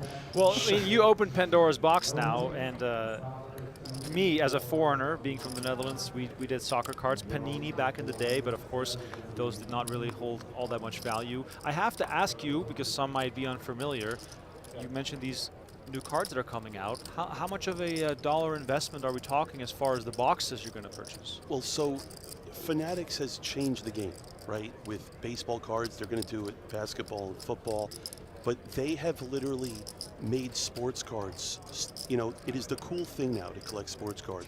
These Black Dynasty cards are some of the coolest looking baseball cards, and they're going to sell for tens and tens of thousands of dollars. The Ohtani cards are going to bring multiple six figures. I can't wait. The Black Dynasty cards will be available within the next 30 days or so. They was just announced here today. I can't wait. The job that Fanatics has done with trading cards and sports cards has just been unbelievable. No free ads. Back to the action. Back to this for a second. Joseph Maletta, our highly esteemed editor, sends me this, Jared. This is in circulation. The signed Jared Blesnik, 1 of 1. Yeah. To be honest, I'm shocked. I'm shocked at how much money my cards are actually selling for. I'm shocked. But going back to the action here, again, let's talk about it. Deeb just lost a pot. Ike has a decent chip lead. You know, this is just, you're watching this. Morris now on the button. Again, notice, if you look at the chip stacks, right? Haxton's out of the hand here. Morris needs to be raising that hand on the button. He's facing two guys with a lot less chips than him. Ike's already out of the hand. And this is, again, where I talk about it. Morris is going to have trouble short-handed, right? Ike Haxton would be raising a hand like that. So would Shaun Deeb. So would Guerrera. And you're seeing Morris here take the conservative path, which is fine. But ultimately, you're here to win, and you have to play aggressive if you want to win a poker tournament. For those waiting for the main event, coverage of the main event will be intertwined with our PLO final table. Donnie, guess what? We're waiting on someone. I only have one guess as to who. I mean, just Mr. 17. Exactly. Let's hear some predictions in the chat. What is Phil Hellmuth going to wear on his grand arrival into the main event? And yes, that is why we are focused solely for now on the today? 100K PLO final You in a table, better as mood? we are You look waiting for Phil happier. Hellmuth to show up, because he is going to take center stage. He will be on the main feature table. We are waiting for his arrival. We've seen it all Where before. was in We've the group seen the captain's outfit. We've seen the NASCAR driver. There's a lot of group. Any The favorite of four-man group yours, chat. Jared, on Hellmuth's arrivals? Gandalf, we've seen. Hellmuth is just so good for poker. It doesn't matter what he does, right? It's going to be great. But again, look at this, right? Guerrera sees that Ike Haxton has more chips than him, so it's a spot where he just decides to call out of the small blind. This is a board texture that should go check. You know I can run this shit for you. It's hard for Ike to bet here based on the fact that he didn't raise pre-flop, so he doesn't have a lot of pairs in it. Look for Ike to check behind here. By the way, I want to say this too, okay? When I talked about the Black Dynasty card, the Ohtani, it's a seven-figure Nice you to finally card. show up. The Ohtani sold for 1.1 million. Think about that. Back here on the You action, still look white. I expect Ike to check. Oh, I don't know how spray tans work. I've never had one. And again, the board texture here, it's one of those situations, right, where you're either way ahead or way behind, okay? Guerrera has ace-king, right? He has a hand that he knows a pair's not folding. He knows that he's not getting value from an ace-queen, ace-jack, ace-10. There's no reason Guerrera should ever be betting here, and there's no reason for Ike to be betting. If Ike were to open pre-flop to the raise, then I could see him betting here, but this is one of those spots where Ike should probably not be bluffing. And for those that don't play this Paul mic Limit keeps Omaha, picking up and going on Guerra the has the loudspeaker. lock here because there's trips on board with the ace-king kicker for Guerra. Haxton cannot do better at this point. So Guerra already with a check mark, of course, not a comfortable spot. It's just like if every so often Ike just were to does it. have, let's say, a pair of fours, he would be ahead and unbeatable. You have to have a pair in your hand in order to make a full house. Just little PLO basics there, as we have one of the top PLO players in the booth with us here. And by the way, hit that like button. We're not even at 1,000 likes yet. We have massive numbers watching. Everyone waiting for Hellmuth to show up here on day 1B of the main event. It's been phenomenal already getting to catch some of the action of the 100K here. So please all smash that like button if you're catching us on YouTube. Don't forget to subscribe to the channel as this hand gets checked down and the ace king of Guerra is going to be tabled as the winner. Yeah, and like I said, no reason for anyone to put money in there. Guerrera has a pure bluff catcher. Again, look for the play now to play a little slower, okay? You're looking at, you know, everyone's guaranteed pretty much $1 million here, but now this is where it gets interesting. The next pay jump is almost $400,000, okay? So Shaun is not short enough for the others to play a lot of loose hands. If Shaun gets under 10 million, then you're going to see players a little more active here. Welcome back. Announcement can be heard in the background as the main event players are returning from their break, which means that we are getting closer to showing you some 2-card action. Now, Guerrera has a hand that really wants to see a flop. He's thinking, what's my best move here? Wow. And again, like I just stated, look at the play being very, very tight right now, right? So that was a pure ICM fold there, no suit, nothing wrong with it. Again, Ike is attacking Morris in the big blind, even though he's out of position. Morris has a clear call here in position. This is not a hand that you want to 3-bet. It's not a hand that you want to fold. Let's see a flop.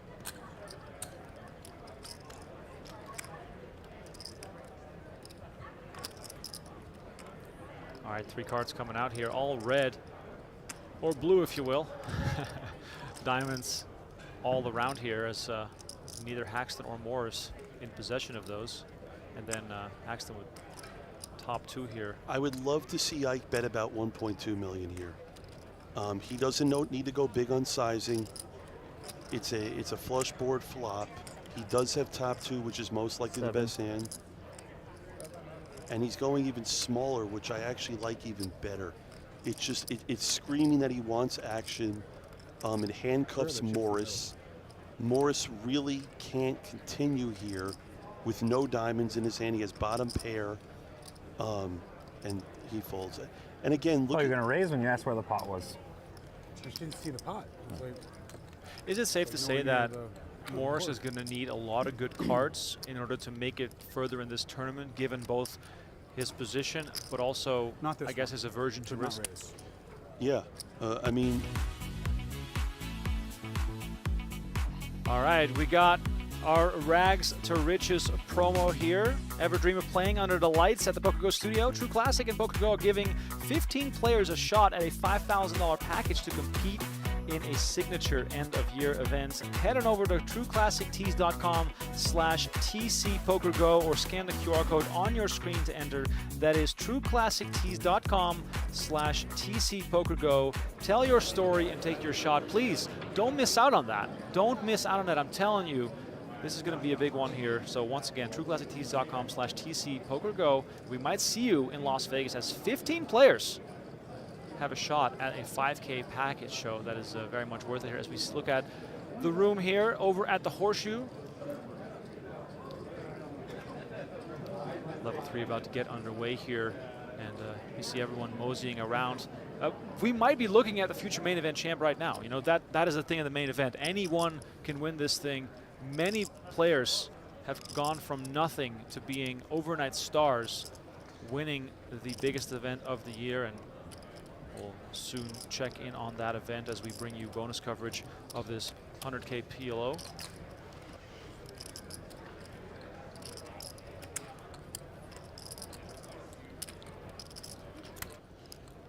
As we saw there, Morris flopped a very good wrap. Shaun had nothing. Again, Deeb's going to play fairly tight. Once he gets under 10 million, if he does, Ike's going to be super aggressive. Look for Ike. See, Ike's in a great spot here, right? Because Guerrera's in the big blind. Shaun's in the small, and Arthur behind him is fairly tight. So Ike's going to be opening. I don't know if he's going to open this type of hand, but he's going to be opening a lot of hands here in the cutoff. 1.35. And he does, and I love it. And that, again, you're watching a great poker player. You're watching a great poker player be overly aggressive, knowing his situation, knowing how tight his opponents are going to be. Shout out to Steve-O in the chat saying, I won the 11:30 p.m. free roll last night. Thanks, Donnie. Yes, we have those Play PokerGo free rolls on the half hour, every hour, all night long. So in 10 minutes, playpokergo.com. Get yourself in the free roll. Nothing required other than your undevoted attention, while you also, of course, keep a close eye on our stream. So playpokergo.com, hourly free roll, just to mess around, just to have some fun. Appreciate you all for hanging out. And yeah, Haxton's still in charge here at this final table. Morris will be folding here under the gun. Shaun's going to play super tight on the button. You're here for the main event. Go ahead and take your seats. I'd actually like for Shaun to open here on the button, suited ace, ace king. Here he decides to call. I don't love it just because he's not going to limp raise it most likely. And then he's also keeping the big blind in. As aggressive as Haxton has been pre-flop, I'd actually love to see him check here just because he has a hand that should be raising as he is. But I feel like he can almost win a bigger pot here by just checking. And again, this is my problem with Shaun's limp, right? If Shaun were to open, Guerrero would have folded and Haxton most likely would have just called. But now the fact that Shaun just called and it's unlikely he's going to raise here, limp re-raise, I really don't like the way Shaun's limp calling here because it just puts him in a situation where now he is the one that's kind of behind and not leading with the betting. 10-250. Thanks. 4-4-5 rainbow flop here. Aggression with the advantage here. Well, see, this is why, and let's see if I'm right? So if I'm Haxton here, I'd like for him to bet. The fact that he took control of the hand pre-flop, it puts Deeb in a bad spot here, and they both have the exact same hand, right? So this is why his limp call, on boards where they both miss, it heavily favors Ike Haxton.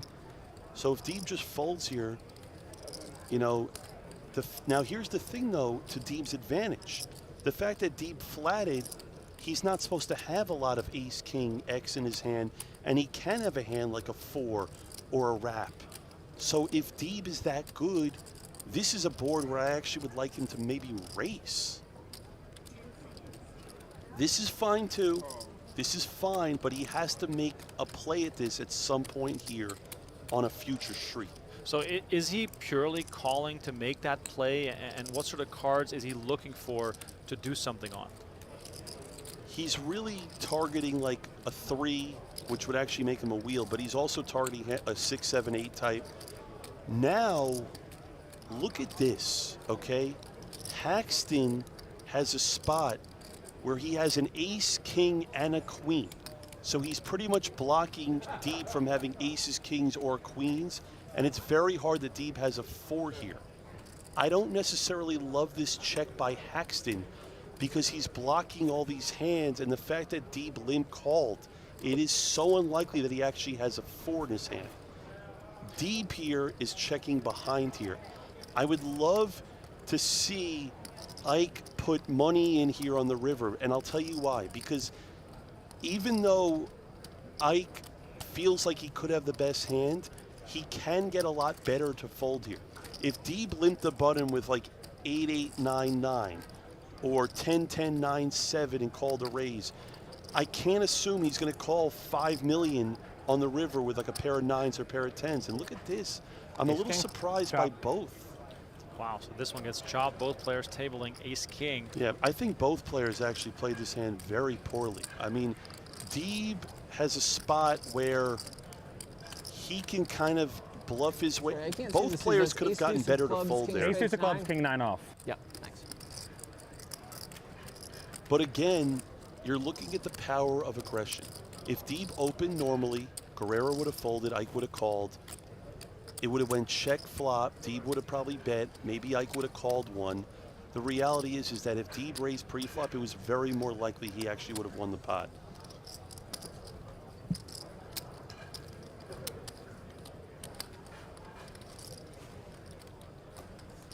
All right, I'm told that the Phil Hellmuth arrival is shortly upon us. Donnie, I'm not sure if I should be excited, nervous, or somewhere in between. How about all of the above? I have a question for Jared. Did you think Phil would end up playing the main event? So I'm biased because I'm a good friend of Phil's. We're very close. We actually had a nice hour-and-a-half phone call a few nights ago. We were just talking about this. And here's the thing, right? In my opinion, the three biggest names in poker, Phil Hellmuth, Daniel Negreanu, Phil Ivey. I can't see any one of those three players not playing the main event the rest of our life. I just can't see it. And especially Phil Hellmuth, who is so important to the game of poker. I could never not see him play. The amount of money he needs to get paid to not play the main event is a large number. I don't think he would, like, if someone said here's $200,000 to not play the main, I still think he would participate. But he himself lobbed it up by saying, I'm not playing, period. No money involved. He was very adamant. Well, we also know that Hellmuth loves attention. That is very true. Yeah, we are going to see what Phil Hellmuth is up this year as a bit of a hand brewing here between Guerra and Deeb. 8.7 million already in the middle. But we are, oh my God, there's the music. I can already hear it. Well, let us know in the chat how you rate the Hellmuth entrance, because I believe we are about to take a look at what Phil Hellmuth is up to this year with his trademark entry to the largest tournament of the year. As I said, we've seen it all before, but there he is. Oh boy, we have the bracelets all represented. I can't even get a look at this guy yet. He's covered by press and fans. Let's see what's going on here.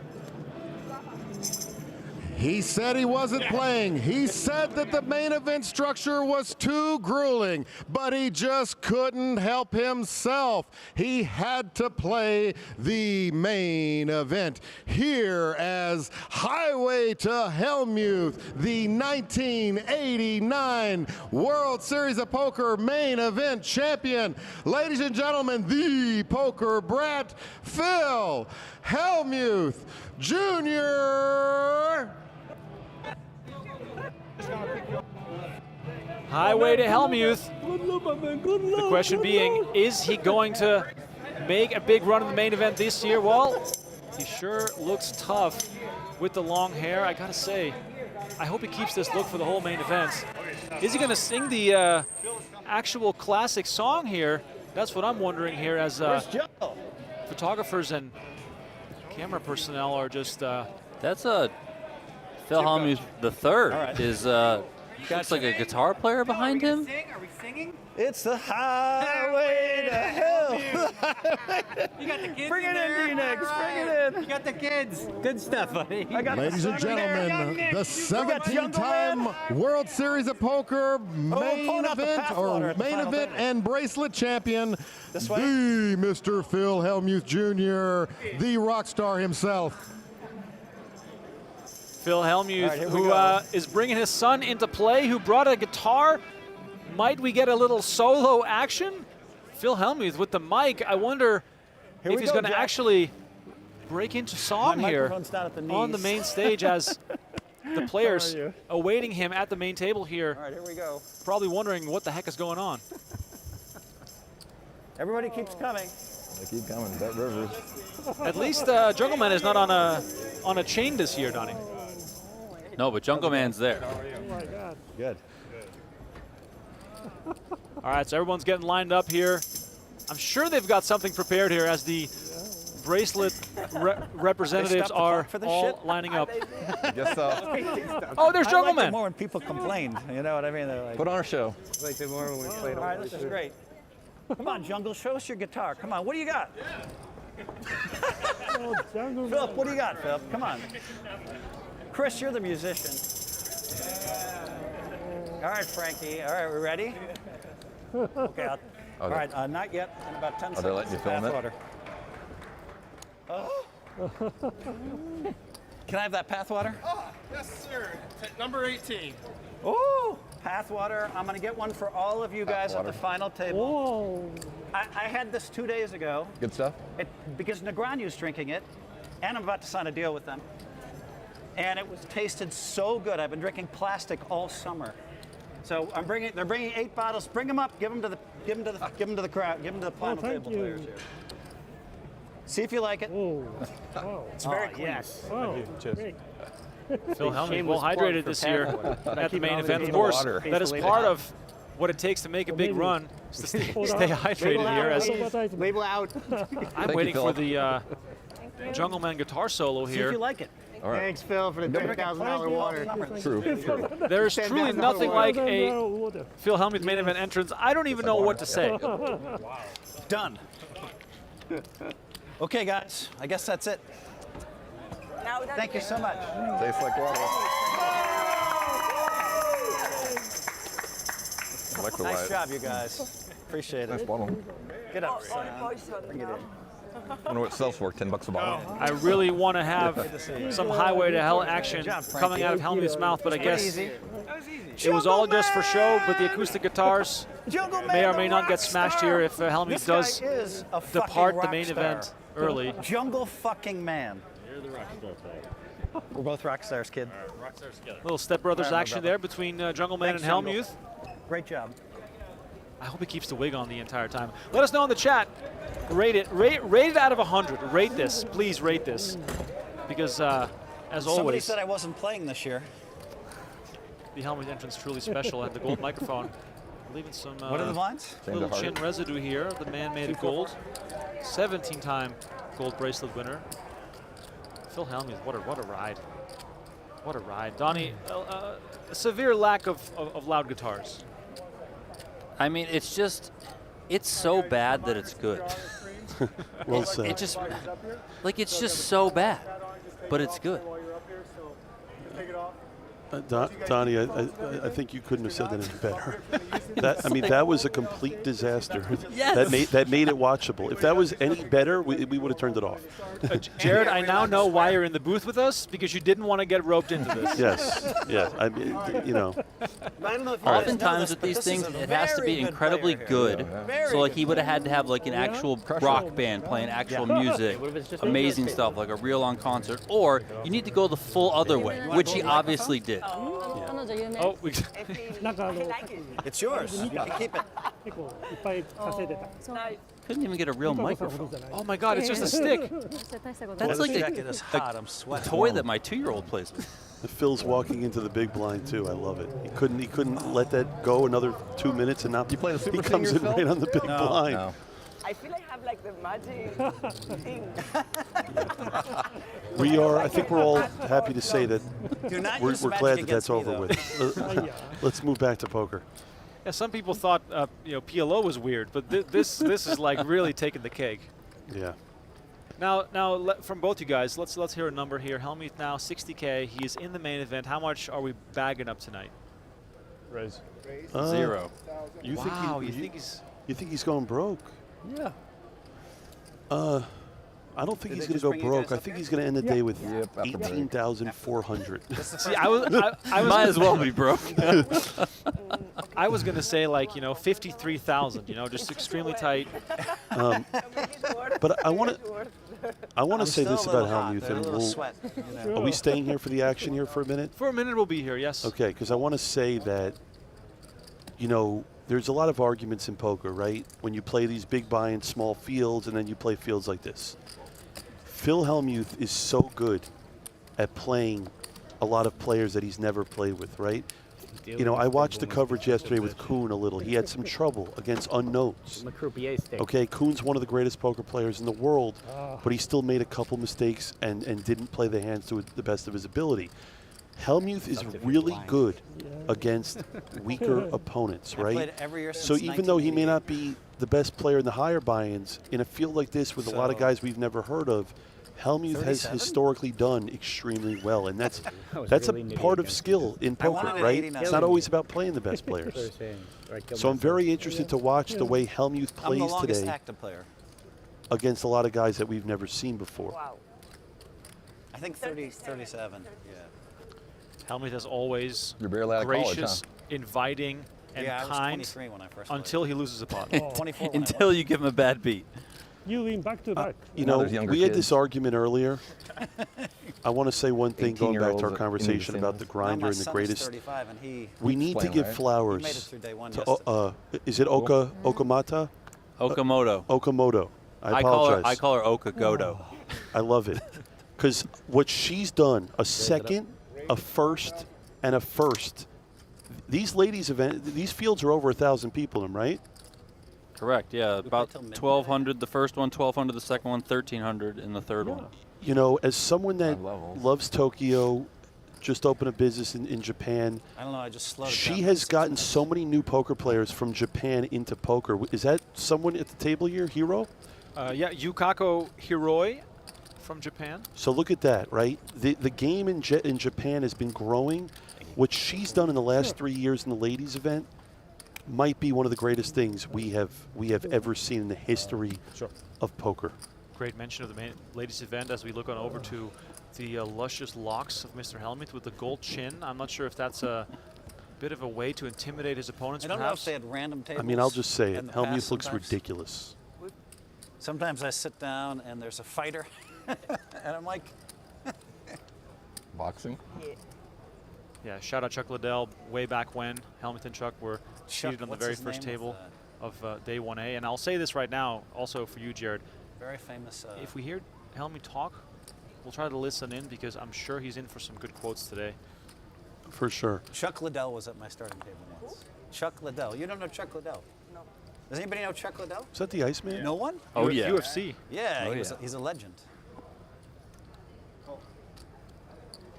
Actually, 2 Japanese players at this table. Takayama over in seat 9 goes by Bert, who I played many, many hours of 1-2 and 1-3 no limit hold'em at Green Valley Ranch. And I've probably taken quite a bit of money off of him. If he plays like he does in those games, we're in for a treat. He's an absolute wild man. All right, so the main event now officially underway. When Hellmuth arrives, it's really time for the main event. Shout out to everyone in the chat who was also collectively losing their minds with this intro, trademark for Hellmuth, of course. I don't think this one will be remembered very well. It was a little flat for me, and I feel Honestly, as though they're getting worse. Yeah, I mean... The Darth Vader costume was horrific. Yeah. This one, I mean, he could have had an actual band. He had Jungle Man in a cage. Right, on a chain. Yes, it's like... Well, the best one... Can we go back to the time when he's driving a car in the parking lot and smashing into things? Yeah, or when he looked like the general. That was really good. Yeah. If you He guys just needs to workshop the ideas better. Well, this like he needs to be like, you know what he needs to do? He needs to call Uncle Maury and be like, hey, can we talk about this a little bit? And then Maury can come to us. No, this is why we have the YouTube chat and the PokerGo chat. Suggest what Hellmuth's entrance should be next year. I will make note and I will tell Hellmuth in Portland, person Oregon, yeah. what the chat suggests. You know some of the guys in Portland, don't you? Yeah. You know Cantu? Cantu, yeah. He made a deep run last year. Yeah, like 39th or something. I had a piece of him. He get cash for $250. Yeah, something like that. Donnie, imagine you're a casual poker fan. You did not see the entrance, the guitars and the hoopla, Yeah, we and got a then you pretty good turn scene it in on, Portland. and you see I have Hellmuth some with other gold on friends his up there chin too, and yeah. the black hair, and you're wondering, $20 cover what charge the for hell poker kind of clubs. universe did All I day, step no into? rake. I'll say it again, folks. Dealers are volunteers, Hellmuth working looks tips. ridiculous. Sounds amazing. A way to get around the city We ordinance. continue to the action.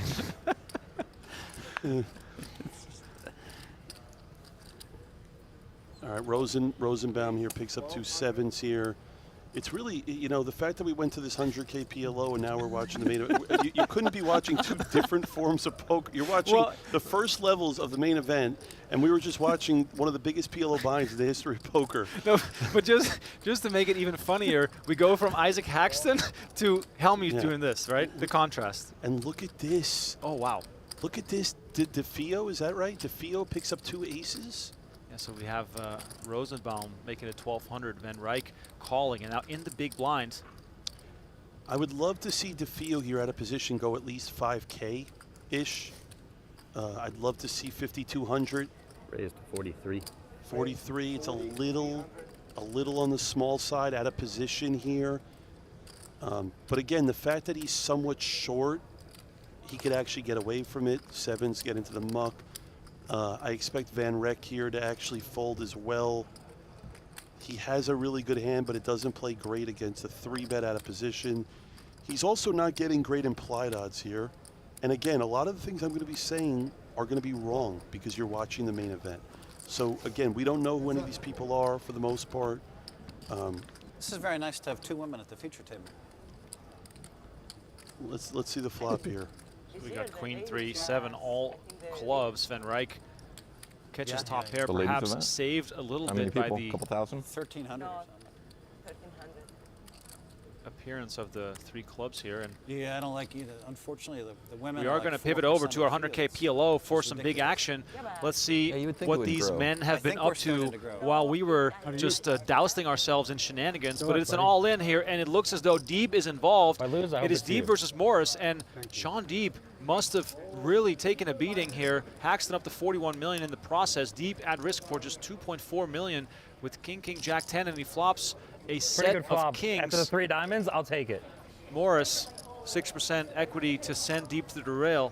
Deeb looking to survive and give himself another chance at it here. In case you have not seen our PLO coverage earlier, these guys are playing for $3 million. 3 million? No, less. Annie. 2.4. 2.4? All right, so Deeb with the double up. Nice Do hand. not know how he lost his chips, but we were watching something way more important, which was the Hellmuth entrance. All right, let's go back to pocket aces here on the feature table. Go to a casino. And then some guy's drinking and says something. Oh wow, DeFeo all in here on the turn. And I think the women are like, I don't need this. It was check bet, the 5K on the flop from DeFeo, call. I think and then it's here, gonna get- check jam, oh, 27K. But numbers are online are what, 10%?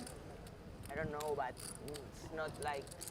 Now Van Reck here, Higher online, probably. he's getting Has to be Probably higher. bigger, probably bigger. an okay Then price they don't have here. to worry about comments and stuff. Again, the play problem from here home on is your that couch. when you call pre-flop, Maybe a bit you biased flop to top pair. the It's very unlikely that DeFeo has a flush. So I'm not that He never has any 2 pair on a board texture Right, like the this. higher. What You're you're saying beating a is the lot of higher hands, but stakes then you you're play, also in the bad more shape play against a hand like everybody aces. is. 100%. And this is a spot where I don't, if he had a club in his hand, if he had king, queen, let's say with the king of clubs, he'd Like almost the be senior forced 5K, into calling. there was Smart. some women.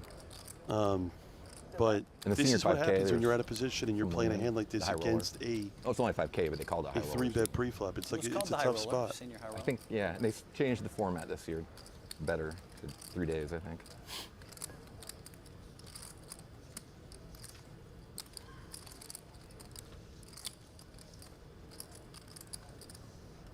David Van Reich, 150K in live tournament earnings from the UK, and decides to let go of his king queen. Is this a classic case of the main I think the event where numbers you will go up. commit a little I think too more and more much women with will a start playing. That's what mediocre I think. hand, and it leads you to having to fold and be uncomfortable and always sort of leave yourself guessing? When I film cash games, I would prefer to have, 30-40% women at the table, just for them to have a chance. So to answer that question, in the main event, especially early, Like Schwan ranges Lusum are was going to being be a very little good. tighter in that Schwan spot. His hand is easier to fold in that spot based on the tournament.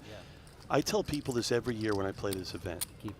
This is the best structured tournament you're ever going to play.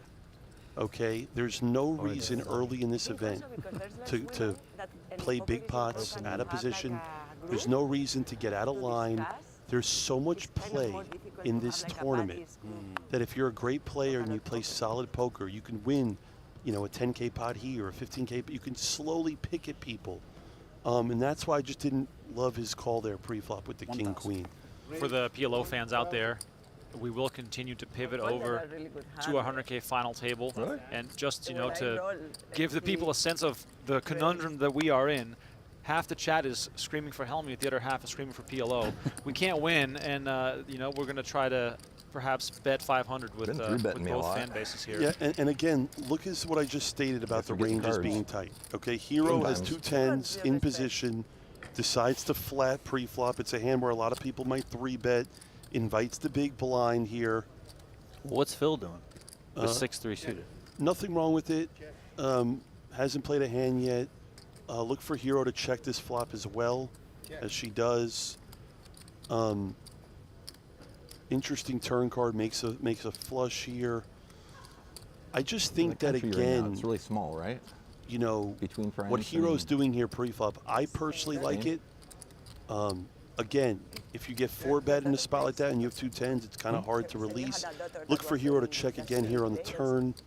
Oh, just at home. She's at home, but she doesn't really play. And I don't think They this could lecture be me a for more playing boring poker, hand my here. daughters. The first hand that Hellmuth has entered. Good, then we can give a shout out to They're good kids, Horatio they with a don't drink. $4.99 donation. Good grades. Hell yeah, let's 21-19. go. He says the gold paint from the microphone rubbed off on his chin with a bunch of laughing faces. Of course it did. Did you expect anything less? Shout out to everyone in the chat, by the way. You guys have been cracking me up. I have to mute the mic sometimes. It's really been fun You have any to kids? keep an eye on this. For Big Ivy Guy in the chat, I am looking at the PokerGO chat as well. I will try to find more ways to stab at some shout-outs in the chat, but it is going rather fast tonight. Once again, we will be here every single day with main event coverage. Donnie and I will be on the mic. We'll have even separate commentary teams for some of the PokerGO action. So whether you like us or perhaps you want some different kind of flavor, we're all going to try and deliver as much main event coverage as possible. Once again, if you're catching us on YouTube, all we ask is for you to smash that like button and subscribe to the channel. And I do also want to mention that we have a new High Roller tier on YouTube. It gives you access to the entire main event as well as new seasons of High Stakes Poker. We'll be releasing more and more content on YouTube as well to satisfy the need of those that live in that universe, as Heroi makes it 1,000 here with pocket aces. Let's see if she can get some action. But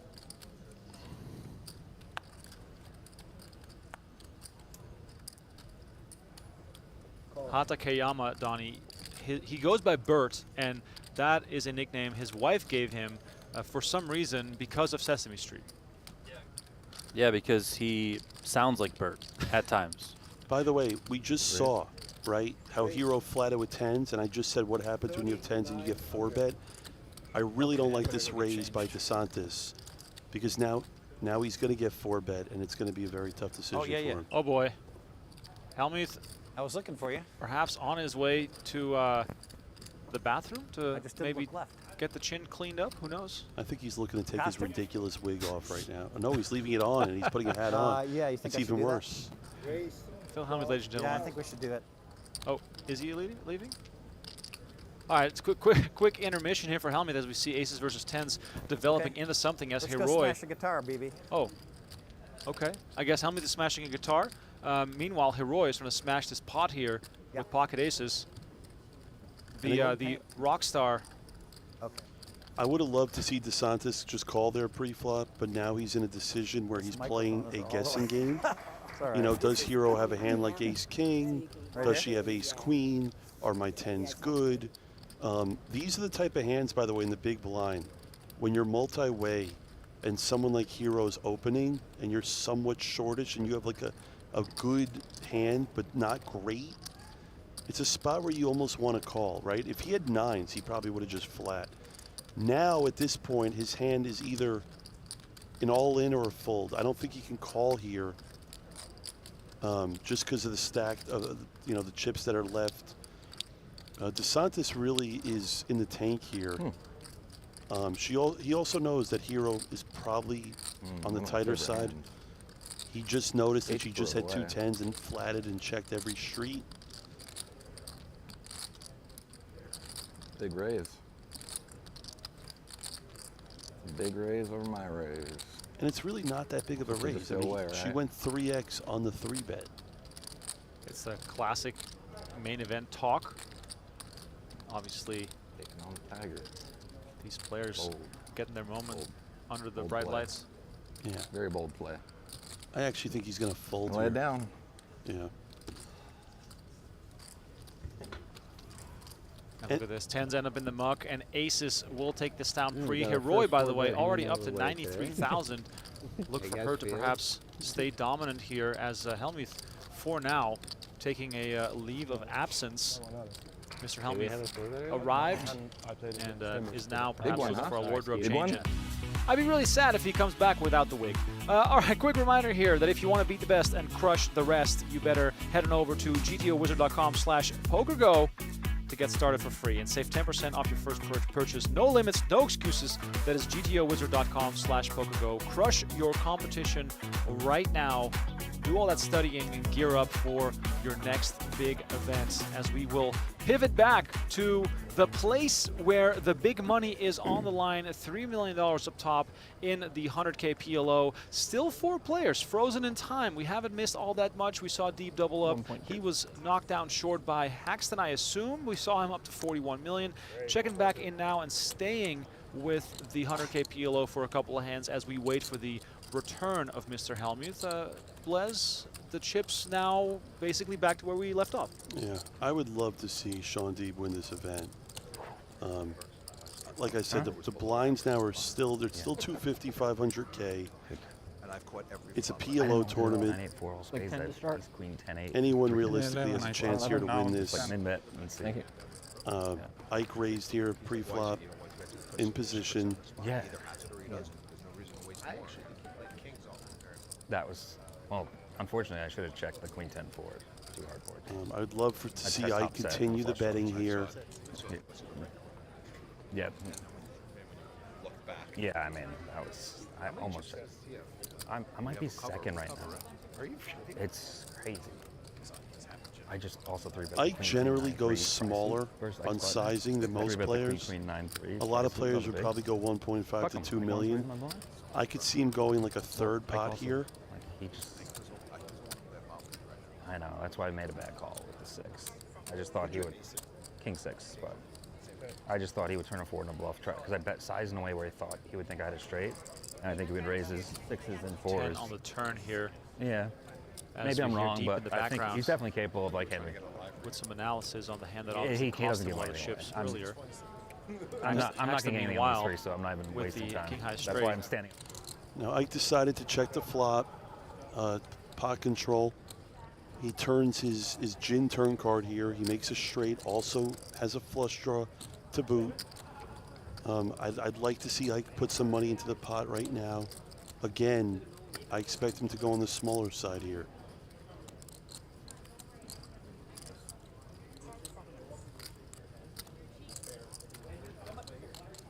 $2.3. And he does size up. Okay. Guerrera here, he can't continue. Yeah, and I was a little surprised with Ike's stack that he didn't bet the flop, just because he has a spot where he could actually bet fold the flop, because Guerrera's not going to be check raising there light at all. And he beats a lot of hands that have pair and straight draws in it, but it was completely fine to check the flop as well. Little housekeeping here. The chat and PokerGo is wondering, when do we go to full day coverage? For those in the know, we are skipping the first 2 levels here on the first days of play. Multiple reasons for that, one of them being that we have to be able to rely on the players to be in their seats. And as you can see, Hellmuth here showing up on the 3rd level of play. That would have been rough if we had started with that table. For the starting flights, so C and D that are still to come, we are starting at 7 p.m. Pacific time. And then starting on day 2, we start at 3:30 p.m., so only skipping the first level. And then starting on day 3, we are going for full day coverage. For those who might think, wow, day 3, that is so far away. Well, guess what? You got day 3, 4, 5, 6, 7, and 8. That is 6 full days of coverage from the first hand to the last hand, including Natalie Bodie, including Jeff Platt, including the night shift. And then there's 1 day off, and then we go for 2 days of final table coverage, once again, from the first to the last hand. So if you have a job, you might as well take some time off. If you have some sick days, you know, might be a good time to use them, because the main event will be dominating whatever it is that you're doing over the next sort of week and a half. And that's the beauty of this tournament. We get to watch the journey of the person who will forever be an icon in this game, and the search for that person is started yesterday, but it's continuing today. And every year, right, you see someone new that the poker world's never seen. You see someone interesting final table it. You know, we've seen so many interesting characters in the game of poker that have played the main event. What's his name? Rigby is one of them. The diaper. Yes. The dirty diaper. I mean, some of his play in the main event. You know, we just saw Martin win the mini main event. You know, what is it true that he's leading player of the year race right now? He was, and then Benny Glaser got another online cash, so he's now flip-flopped again back into the lead, but it is very close between those two. Yeah, I mean, I'll tell you this. There should be a rule for player of the year. If you win 3 bracelets, you win player of the year. That's what it should be. I mean, Benny Glaser has had such a phenomenal summer. Well, you know, Benny wasn't even qualified until recently because you need 5 cashes. Are you serious? Oh, wow. All right. Because Tim Duckworth and I debated this on the PokerGo podcast last night, because you could come in, cash 4 events, win them all, and technically not be eligible to win player of the year. Someone needs to review all these rules. Because if you win 3 bracelets, you should win player, unless someone wins 4. Again, Haxton raised the button. Haxton really starting to run away with this thing. Yeah, and Haxton keeping the pressure on, up to over 40 million chips right now, and he's keeping all these other stacks equally short, which of course keeps his leverage as high as humanly possible as we go out to check in with Jeff Platt. I wonder if he's going to make everyone stand up again this year, and I heard he's found Mr. Nick Schulman. All right, out in the field in the main event, day 1B. Let us check in with one Nick Schulman first. Nick, if you could stand up for me for a quick sec, please. I'll make sure you don't miss a hand, of course. Jeff, how the hell are you, pal? I'm doing well. It is good to see you. Quite the summer that you've had, huh? How would you sum up how it's gone for you? I can't complain. Yeah. That No Limit Deuce bracelet, now that you've had a couple weeks to look back on it, what's that one mean to you? A lot. That was great.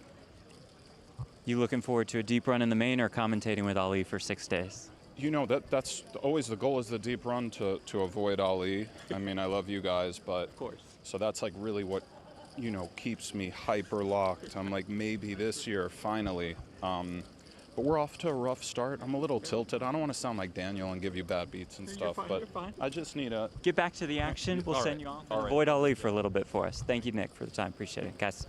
Some people trying to avoid Ali Najad. Some people trying to avoid Jeff Platt, Donnie. I have a suspicion that all but one player will once again get eliminated from the main event after talking to Jeff Platt. Yeah, I mean, it's crazy, right? Funny how out of all the tables here, Nick is somehow seated with his good friend John Hennigan. Wow. World? And Yep. right by World. this table also, which is kind of funny here. Aces for Deeb as we go back to the 100K PLO. For those confused about our coverage right now, we are giving you a double dip here. We're showing the main event as well as this 100K PLO. Obviously, the 100K PLO slated to finish a little earlier than the end of the main event day, so don't worry, we got plenty of main event coverage still to come. Hellmuth, by the way, on our main feature table, but he has not returned yet. I believe he is going for a little bit of a wardrobe change, and he'll return, will return when he returns also to that table. Also, for those just tuning in, Negreanu in the field as well. We'll keep checking in on him as well. Later. This is a dream spot for Ike Haxton. He's got 40 million in chips, and all 3 of his opponents have under. He has more chips than everyone else combined, right? So this is a spot now where he knows everyone here is going to play super tight. Ike is going to be overly aggressive here. Raise and take it. Raise and take it. Guerrera's picked up double suited 10s on the button. He's technically the short stack He's here with usually the 4 most left. aggressive player in the fucking world. I'd expect him to put a raise in here. Shaun Deeb, by the way, for all his success in poker and his win in the 25K PLO in 2018, is chasing by far and away the largest score he's ever had. His win back in 2018 was for 1.4 million. There's 3 million up for grabs today in this event. So far, it looks as though Haxton is going to lay claim to that, but still anyone's game here. This is PLO after all. 10 million? You know that Yeah, Shaun slightly Deeb more. actually lost 10K betting on Hellmuth not playing the main event. Oh, wow. Really? Might be the worst bet he's ever made in the history of mankind. Yeah. Correct. Haxton, by the way, a whopping 53 million in career tournament earnings. 9th on poker's all-time money list. Ivey, by the way, 10th on the all-time money list. busted a little while ago here from this table. Guerrera folds. Haxton will fold. Pot. 1.5. Morris here, completely standard opening pot. Now Deeb has a hand in position here that plays very well to a raise. And again, when you're Morris and you're fairly tight, your opening range is somewhat predictable. So Deeb is going to be able to play this hand perfectly in position.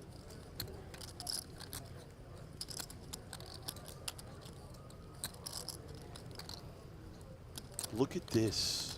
Morris flops top set, but Deeb flops a straight draw, you know, with a pair and a backdoor flush draw. I would love for Morris to size down here. He flops top set. 2 million. 2 million, I see. Somewhat big. I would have liked a little smaller. Knowing how Shaun plays, though, I still don't expect him to fold here on the flop. I actually would not hate. Well, the problem is Morris only has 5.7 behind here. Call. So yeah, Deeb comes with the shove and the snap call from Morris. Shaun Deeb in a lot of trouble here, looking for a 4 and a 4 only up against the set of Morris. There are some backdoors in play here, but it looks as though Arthur Morris is on his way to a double up here at this final table. And you know what? People are wondering, oh, Shaun raising there with us with that hand. It's actually not bad because Arthur's never supposed to have any combo of 2 pair when he raises out of the blind, and he happens to have the one hand that Deeb runs into, and he's still 20%. He could turn it 4. 6 pairs the board, full house from Morris, and that gives him the check mark. And look at that. Arthur Morris pumped up, massive double up for him to 20 million. He now a real front runner to get heads up with Isaac Haxton as Deeb is left with just 4 million chips. That is shy of 10 big blinds. You know, Morris, it was a spot there where he sized up and a lot of players would have sized down. And I feel like because he sized up, it actually put Shaun in a spot to raise the flop. You know, what does Morris do there if he has a hand like ace, queen, 5 on king, 6, 3 rainbow? What does Morris do when he has ace, king, queen, 5 and flops top pair? But again, they weren't that deep. I would have liked that play better by Shaun if they were a little deeper because Morris can't fold a lot of hands. But again, don't count Shaun out here. He still has 4 million. If he doubles with the antes, he can get to 9 to 10. Interesting hand.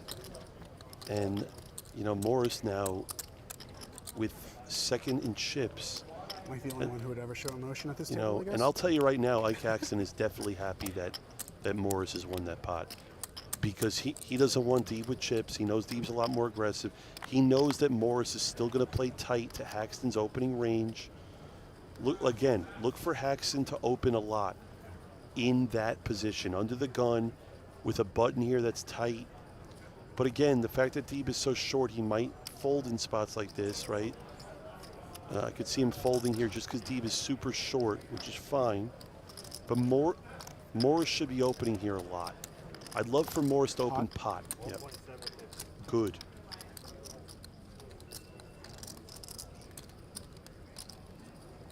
All right, so Morris trying to see if he can perhaps deal the final blow to Deeb, because if he were to shove here, he would for sure get looked up by Morris.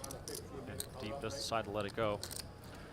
All right, time to head back out into the field. We got more from Jeff Platt, who is catching up with Casey Lynn Mills, better known as Poker Mama. Always good to get these updates from Jeff Platt. Let's see what the Poker Mama story is so far here on day 1B. All right, back out in the field, we saw Poker Mama. Casey Lynn Mills is here. Okay, Shaun Deeb can walk across because he's at 100K. Weird, I just lost a massive pot because you're near me. Weird. Wonder why. I'm sure he played great. People win when he's close. I just won a good pot, so it's fine. It's fine. No one cares about it. Well, we care, Kate. You have called this Christmas morning, getting to play the World Series of Poker Main Event. Christmas morning. You know, because I think about it all year long. It's the best 10K in the world. It's the dream is alive. 10 million up top. It changes your life. It changes your children's lives. It's the culmination of everything. And you know, sometimes you get presents on Christmas morning, and sometimes you get coal. And we've started out with coal today, but I'm still searching under the tree. I'm hoping to find something better. What do you tell yourself at this point in the tournament when it has indeed been a bit of a rough start? That I'm made for this, that I have grit, that I have toughness, that I have all the skills that it requires, that to breathe, to believe in myself and trust my instincts. And yeah, that's what I tell myself. We believe in you. Appreciate the time, Casey. Thanks so much, guys. Never easy in the main event. Lots of coal, maybe a few presents along the way to the long journey to the final table. 8 full days of play, roughly 12 hours of cards every single day just to reach the final table. So you can't rush into anything as we go back to our main feature table. By the way, Leo Marguet's here at the feature table. One of the most notable players from Spain. Marguet's has been around for a long time. I've actually had the pleasure this year of playing in a cash game with Poker Mama. Super talented, really sweet woman, great player, capable of a lot of high-level bluffs. And you know what's great about her? She loves poker. She's a fan of the game. She wants to get better, loves playing. Best of luck to you, Poker Mama. DeSantis and Marguet's on the turn. Meanwhile, 12K in the middle. Marguet's, by the way, a bracelet winner, took down the closer back in 2021. She rose to poker fame back in 2009 when she finished 27th in the main event for $350,000. She's sponsored by Winamax? It appears so. That's 5,500. 5,500 here from Marguet's. Coming with some aggression here. DeSantis made it 1,100 pre. Marguet's 3-bet 3,500. DeSantis called. DeSantis then check called 2,000 on the flop, and Marguet's is just blasting here, Blesnik. Yeah, I was going to say the fact that she has a Winamax patch on, she's probably getting coaching from Mateos, João Vera. She's probably really good at poker. That's what I'll say. But I mean, if you're DeSantis here, you can't do anything. You can't continue. How can you continue here with second pair, top kicker? It's just a board texture where you're putting yourself in such a bad spot. I can't see him putting any more money into the pot here with second pair. What do you... Is he moving in here? What is he doing?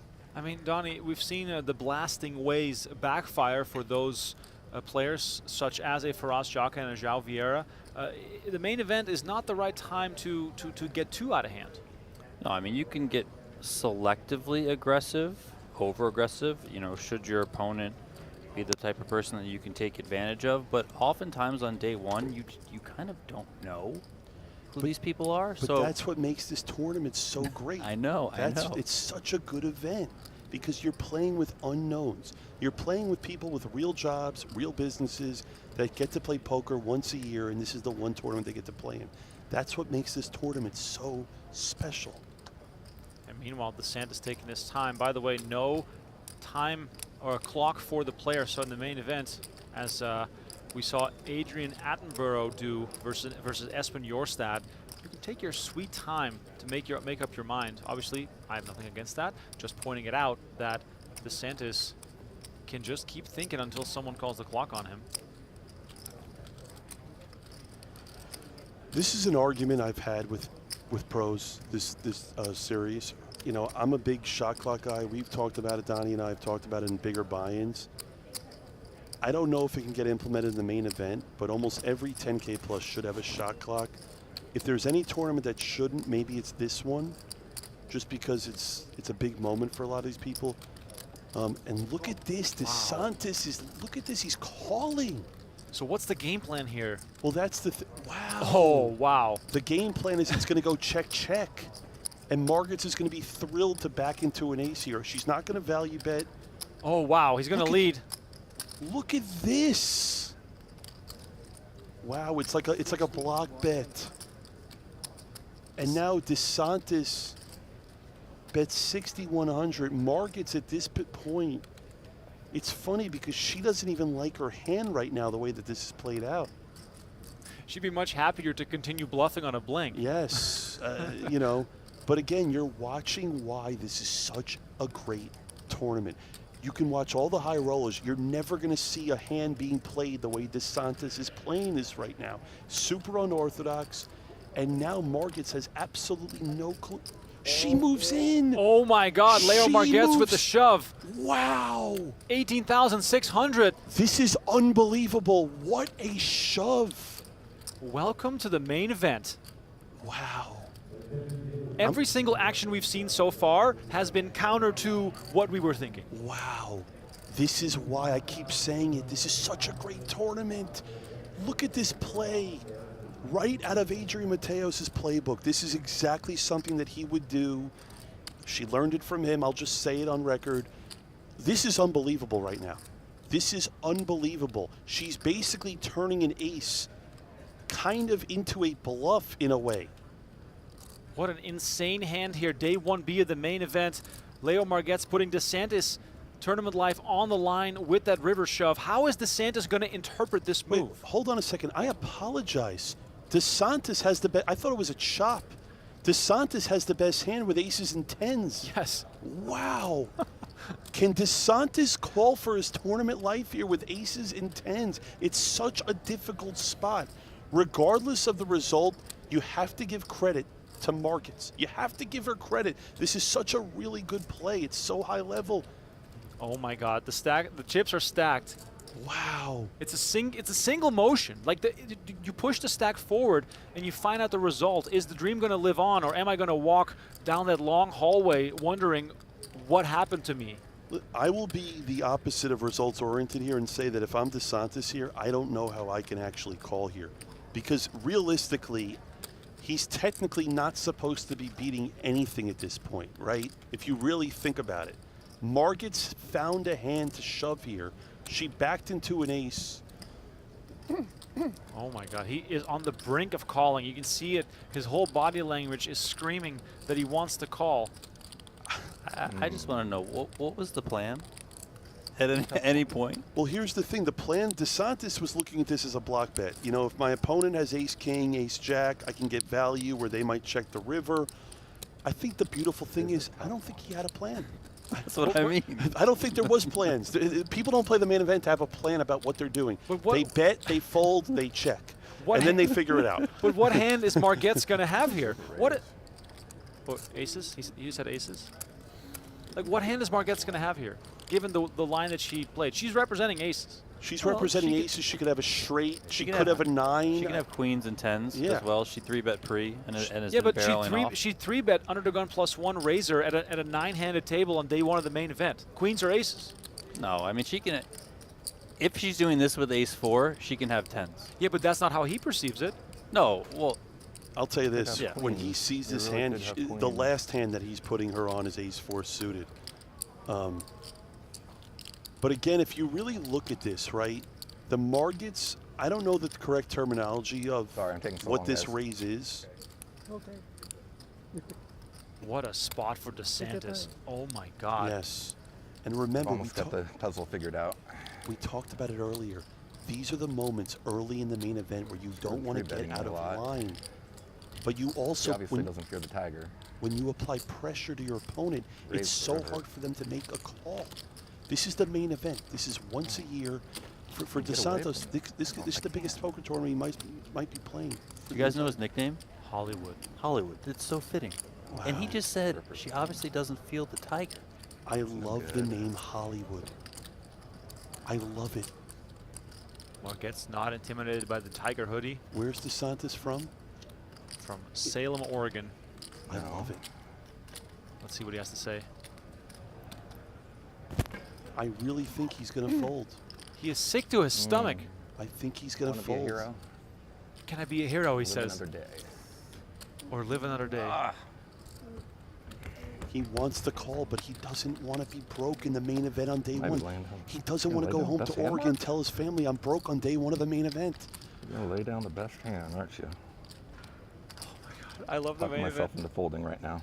Oh my God, he wants to call, but he looks like he's going to fold. The Tiger says call. Mark says fold. He's trying to get a read, and Margaret's is giving him nothing. Oh boy. The Tiger says call, Mark says fold. You're witnessing the greatest poker tournament in the world, folks. This is it. Only in this tournament do you see hands like this. DeSantis, a.k.a. Hollywood, from Oregon. No. What will he do? Oh, my God. All right, chat. Let us know. Call or fold. That's the only two options he has left.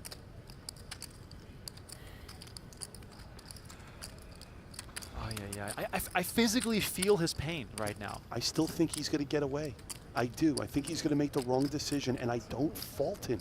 I really don't. This is such a high-level play by Margits. Oh, man, this hand will be played out on highlight reels for years to come. Call or fold. We will be showing this hand. Well, at what point, Jared, would you call the call? I know it is the main event, so you do allot these people quite a bit of time, yes. But also at some point, like, we got to move on. So, that would be amazing. I didn't play any World Series event this summer that didn't have time extensions in it. So, but from the history of me playing, on purpose. this is the one tournament where I would let them Oh, live. he folds. That was hard fold. He folds. And I'm not surprised. I'm not surprised.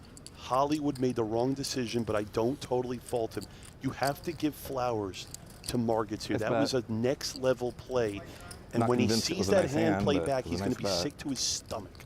Leo Margits with the play of the day so far. What an unbelievable hand that was. Day 1B of the main event. Leo Margits putting on the pressure. DeSantis lives the fight on, but oh, what could have been as we look at the upcoming PokerStars NAPT taking place at Resorts World. November 3rd through the 12th. Got a 5K main event running across the last 6 days of the series, and there are tons of ways to access the NAPT through PokerStars and Resorts World, with more to be announced. Secure your hotel room at the lowest rate right now by scanning the QR code on your screen. Don't miss out and join many poker players in November at Resorts World. Ooh, Donnie, I need to catch my breath here. That was unbelievable. I think we are now truly in main event territory. I think if I'm Leo Margits and I put my opponent through that much torture, I'm showing the bluff. We have one day. Side hustles. I am a super host for Airbnb. I'm a tennis pro. Tennis. And I'm a part-time poker pro. My family is was very involved with tennis. I worked before. Wimbledon's going on right now. I worked for the Wimbledon before poker. Wimbledon? The Australian Open. Oh yeah, I've been to Australia. That's a good one. Leo Margits goes from a ruthless bluff to some friendly chatter. That's the name of the game. By the way, if you've enjoyed that hand, please do me a favor. Smash that like button, subscribe to the channel if you're catching us on YouTube. That's literally what this event is all about. But and we're it's just a game. It's many more moments like that as this event continues to evolve. Zoo, by the way, here all in with pocket sevens for 4,800. So his journey already filled with obstacles as he is all in for 12 big blinds. It's on ESPN. It's kind of cool. Like some of my friends, oh, you play poker, woo. It's like, yeah, it's just cards. I like something interesting to note here. Hellmuth folded ace-queen suited here this hand to the raise. Again, a spot where most players would call. Hellmuth decided he didn't want to call off. You had aces or queens, you were good. 4,800 pre-flop. Hellmuth's not even here. Oh, he's not there. No. Oh, never mind. I apologize. He's still getting changed. Okay, because he had ace. I'm thinking, okay, but if anyone would fold ace-queen suited, there would be Phil. I was going to say, Hellmuth would have folded no matter what, as we look at the Zhao Ming Zhu bio sheet from Shanghai, China, living in Laguna Beach. His screen name online, Shanghai Tiger. So we got the Tiger and the Tiger both at the table here. Short-term memory, it's in the past. Where is Phil? I love how Hollywood said short-term memory, it's in the past. It is definitely not in the past. This is going to be living on in his mind for the remainder of the day. Well, it's a fish. Yeah.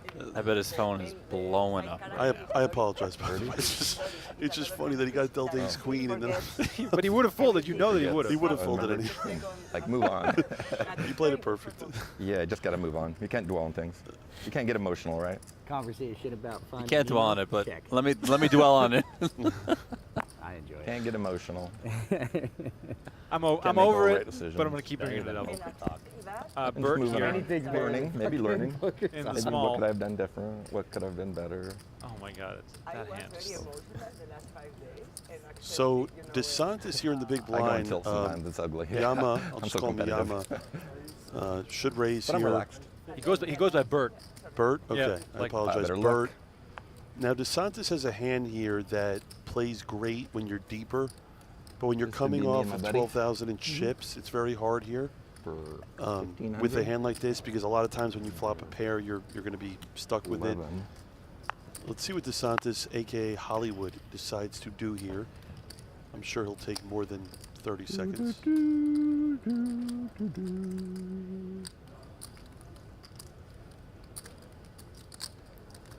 And I'm the big blind. Okay, and that's a 15. Pretty good raise. Just bullying me again. Everyone's just bullying me. All right, Hollywood decides to call. DeSantis has to channel the Tiger Oh, I got bad math.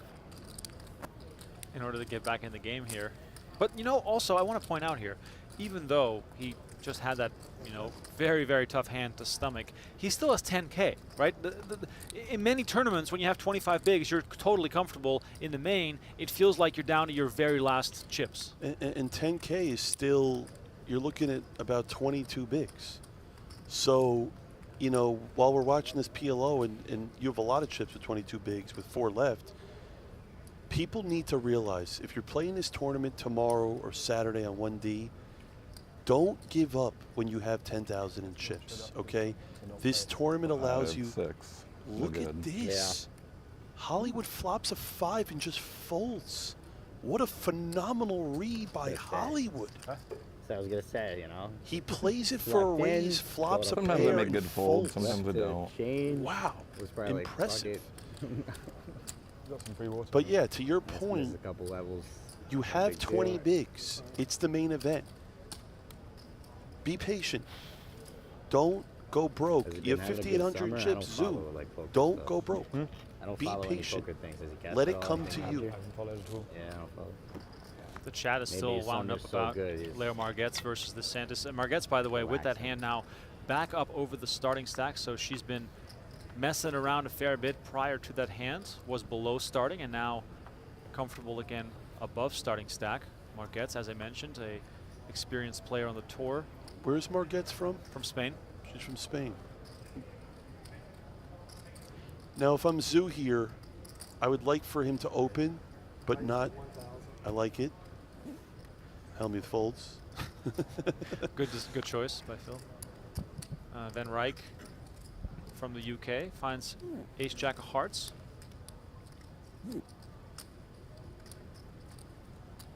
$2,500. I'm a professional walker too. I really like this 3-bet. Hiker, long distance. By yeah. Van Rijk. Have you heard of the It's Pacific Crest small. Trail? He can fold if someone else enters the pot behind Goes from him. Mexico to Canada. It puts Zoo in kind of a tough spot here. 2,653 Does he want miles. to be in his tournament life here with Yeah. 2 threes? Let's Nice. see what Zoo does. Yeah. I'm gonna run a 50K in November, I think. All right, so action back on Zoo, who's going to make the call with 3,300 behind. You're very fit. Yeah, you look like you could be a runner. Little Yeah. tightrope dancing here from the small stack. Oh. The game plan, very tough to I execute don't like here running with because I a got pair arthritis this in my small. knee. Oh my God, there's the set versus top pair, top kicker. What a dream scenario for the short stack here. 5.5 months, Mexico to Canada. And I kind of like Zoo's flat pre. Yeah, it's more I mental think than he tells physical. himself he's going to fold on any ace or like king Very good. type boards. For long days. For long days, like for 12-hour, 13, 14-hour Zoo is- days. Because it's a grind, right? You know, you got to be And patient. here we go, you Van gotta Rijk gets have it all in endurance. here and comes to find out that Zoo indeed flopped a set of threes and looks as though he'll be starting to mount a little bit of a comeback here. Yeah. Long distance hiking poker. It's a lot of tournament poker. Don't like cash. Train now. Turn card is the Queen of Clubs, and that'll secure the double up for You get Zoo, your who troll will legs in now 2 have weeks. 12,600, and that's going to feel like It's a hard 60K turn at this for the point. flat. Exactly. I But was just into the about hike, to you're say hiking that. like 30, 35 mile days. The only thing is very demanding. All right, back on over to the 100K Yeah. So PLO I'm self-employed, High so I was Roller, able to $3 do it. million up top, 4 top players. A lot of kids like right out battling of college for that have, you know, no that top responsibility, no prize, career, no kids. already guaranteed just shy of $1 million as we have Shaun Deeb all in and at risk You have for ace 8, 2.3 million. with Ace spades? 8, 8, 6 versus Queen 10, 5-4. Paxton absolutely dominating this final I'm making table. one of the 3 quads I can make. I just don't know which one. Let's see if Deeb can survive again. He's been all in before. Here comes the flop. 9-3-3 on the Quad flop. 3s will be okay. Pretty good flop for Deeb here. A 3 would end it. Ike's only immediate outs are a queen or a 10. An ace would most likely end it here. Ace on the turn. Wow. He's got a flush draw and a gutter now. And now Haxton with additional outs. Deeb still hoping to survive and get back up to 5.5 million, but Haxton still has some chances, and it's the Queen of Hearts on the river. 2.3? Yeah. Shaun Deeb doubling up again, and look at these chip stacks. Guerra has been ground down to 7 million. Deeb on 5.5. Morris probably biding his time for a chance to go heads up against Isaac Haxton. 2 massive pay jumps looming in the distance, perhaps a game of chicken between Guerra and Deeb as 5.5 now, they're boys. guaranteed 976 and Now you feel the pain 1.3 when you million double for the final 3. So 400K pay jump as we look at the Player of the Year overview. Shaun Deeb taking that crown in 2018, and if I have to bet money, he's going to win that title a couple more times over the course of his career. This man puts in the work, one of the best to do it, and also, in my opinion, a future member of the Poker Hall of Fame. Shaun Deeb now. You might have some action there. You think so? Yeah. 2 more times in his life? I think that's a pretty good. 2? I might. It's interesting. I would take the under on 2.5. But 2 is a really good line. Well, Deeb now right back to it. Blez, if we're Morris here, we are just sitting on our hands, right? Until something happens? Yeah, I mean, right. Here's the thing, right? If you're Morris,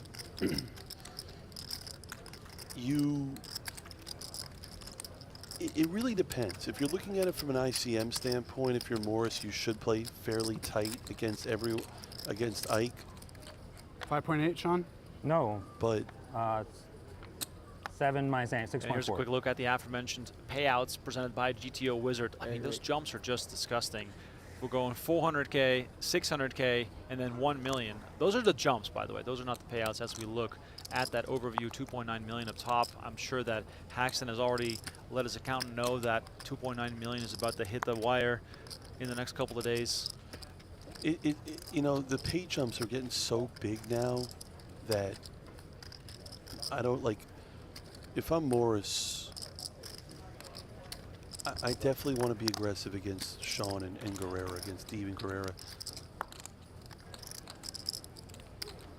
7-5-6 all clubs here. And this is a flop texture that Morris should be checking his whole range. And Deeb should be checking a lot of his range as well.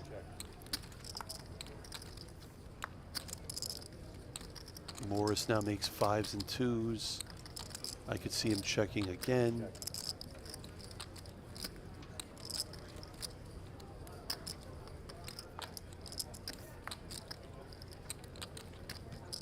King of Diamonds here on the river completes the board. Another check out of Morris. I would like Shaun to be. I wouldn't want him to check a worse hand than Morris's hand here. That is 1 million. Well, no checking here from Deeb. 1 million is the bet. Yeah, I can't really see. Morris just doesn't really beat anything here that gets checked to the river. Shaun's not probably doing this with kings up. He could be doing this with a bad straight. He most unlikely doesn't have a flush. We would have heard from him earlier. Problem is Morris just beats so little combos. 9s. 5s and 2s. Wow.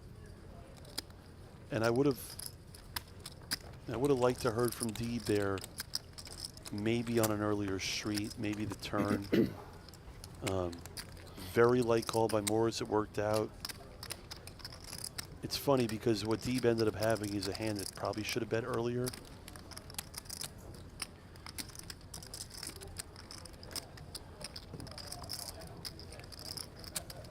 But again, I mean, every hand is so crucial here with the pay jumps. I mean, Deeb just lost almost 20% of his chips on that river bluff. Look for Morris here if Haxton folds to be very aggressive on the button. The fact that Deeb is short and Guerrera's in the big blind. See what Morris does here. Blind on blind. So he folds there. Deeb's going to pot this here every time. He's not going to play it slow. It's not strong enough to limp re-raise. I would pot it. As he does.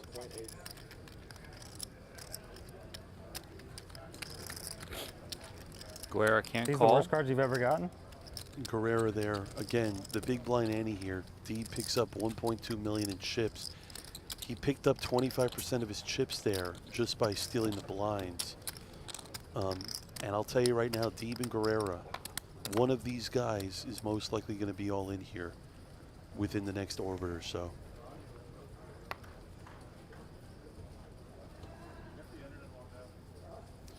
Morris here with suited 9 should fold. Again, Ike's in the big blind, which is a problem for Morris here. And now Guerrera. 6 million. Guerrera has an interesting decision here because he now has this. He asked Deeb for the chip stack because they have the same amount of chips, and he knows Guerrera just can't wait around here. So Guerrera opens pot, completely standard here. Like I said earlier, Ike Haxton's never folded a big blind in his whole career. He's probably going to call.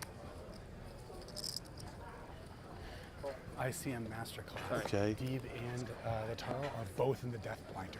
They both are fucked playing for 400K. And now Guerrera here is going to have an interesting decision here on a lot of flops. Because now he's at 1 SPR spot a lot. Jack 7 deuce, 2 clubs. Wow, and Guerrera flops top set here on a draw heavy board. I would love for Guerrera to actually find a check here on ICM. I would love for him to check a draw heavy board. What? And he goes pot. Again, fine. Ike here, here's the thing if I'm Ike Haxton, okay? I have the control of the table now. We're four-handed. He likes his spot. People are going to play very tight. And he goes for it. All in from Haxton. Obviously a quick call here from Guerrera. You have just a 7? Just a 7. All right, some backdoors. Now, I hope you went the 8-5 that I didn't win with. Guerrera You're gonna here like the backdoors, huh? couldn't be happier. You're gonna like the backdoors. I mean, I have to like so them. sad. How's he that dead? I mean, Ike's not supposed to be in this for bad funny shape, game but over on the turn. I just feel like he doesn't have enough here to continue. And the fact that he was such a heavy chip leader, I'm not sure why he wanted to put all his money in here in this spot, knowing the fact that he's in such a good situation here four-handed. 5 on the turn, 10 on the river. That completes the board. Guerrera doubles up. I play like you know. And look at this, the four-handed battle will continue a little while longer. It's a good strategy, brother. Time for us to I was step so mad. I away was like, for Jack 7 deuce, that's all a over short Ike, and you update just have because Jeff fucking Platt all of it. is back in the mix in case you haven't noticed, and he's catching up with Mr. Mike Matisow. There's a pretty good He hit. ran bad. He was bottom of range. All right, we're back out here in the field. It is day 1B of the World Series of Poker Main Event. Wanted to get somebody's opinion on Phil Hellmuth's entrance, and how about Mike Matisow's? When you hear all that music, when you see Phil walk in with everybody, what do you think? He's a fucking idiot. I don't know quite where to go after that. I mean, he's my best friend. Yeah. He's not mentally well. No, All right. he's all right. You see another Poker Hall of Fame nomination for you this year, and you think what? Gotta win. Gotta win. That's all. You think you do get in there? I think if they need to change they I mean, like poker, we've gone up. It was 2 a year when we had 100 people. I mean, now there's 10,000 people. So, I mean, I think they should be putting 3 or 4 a year and one industry person, maybe 2 or 3 poker players. That needs to be changed. I mean, I don't understand why they went from 2 to 1.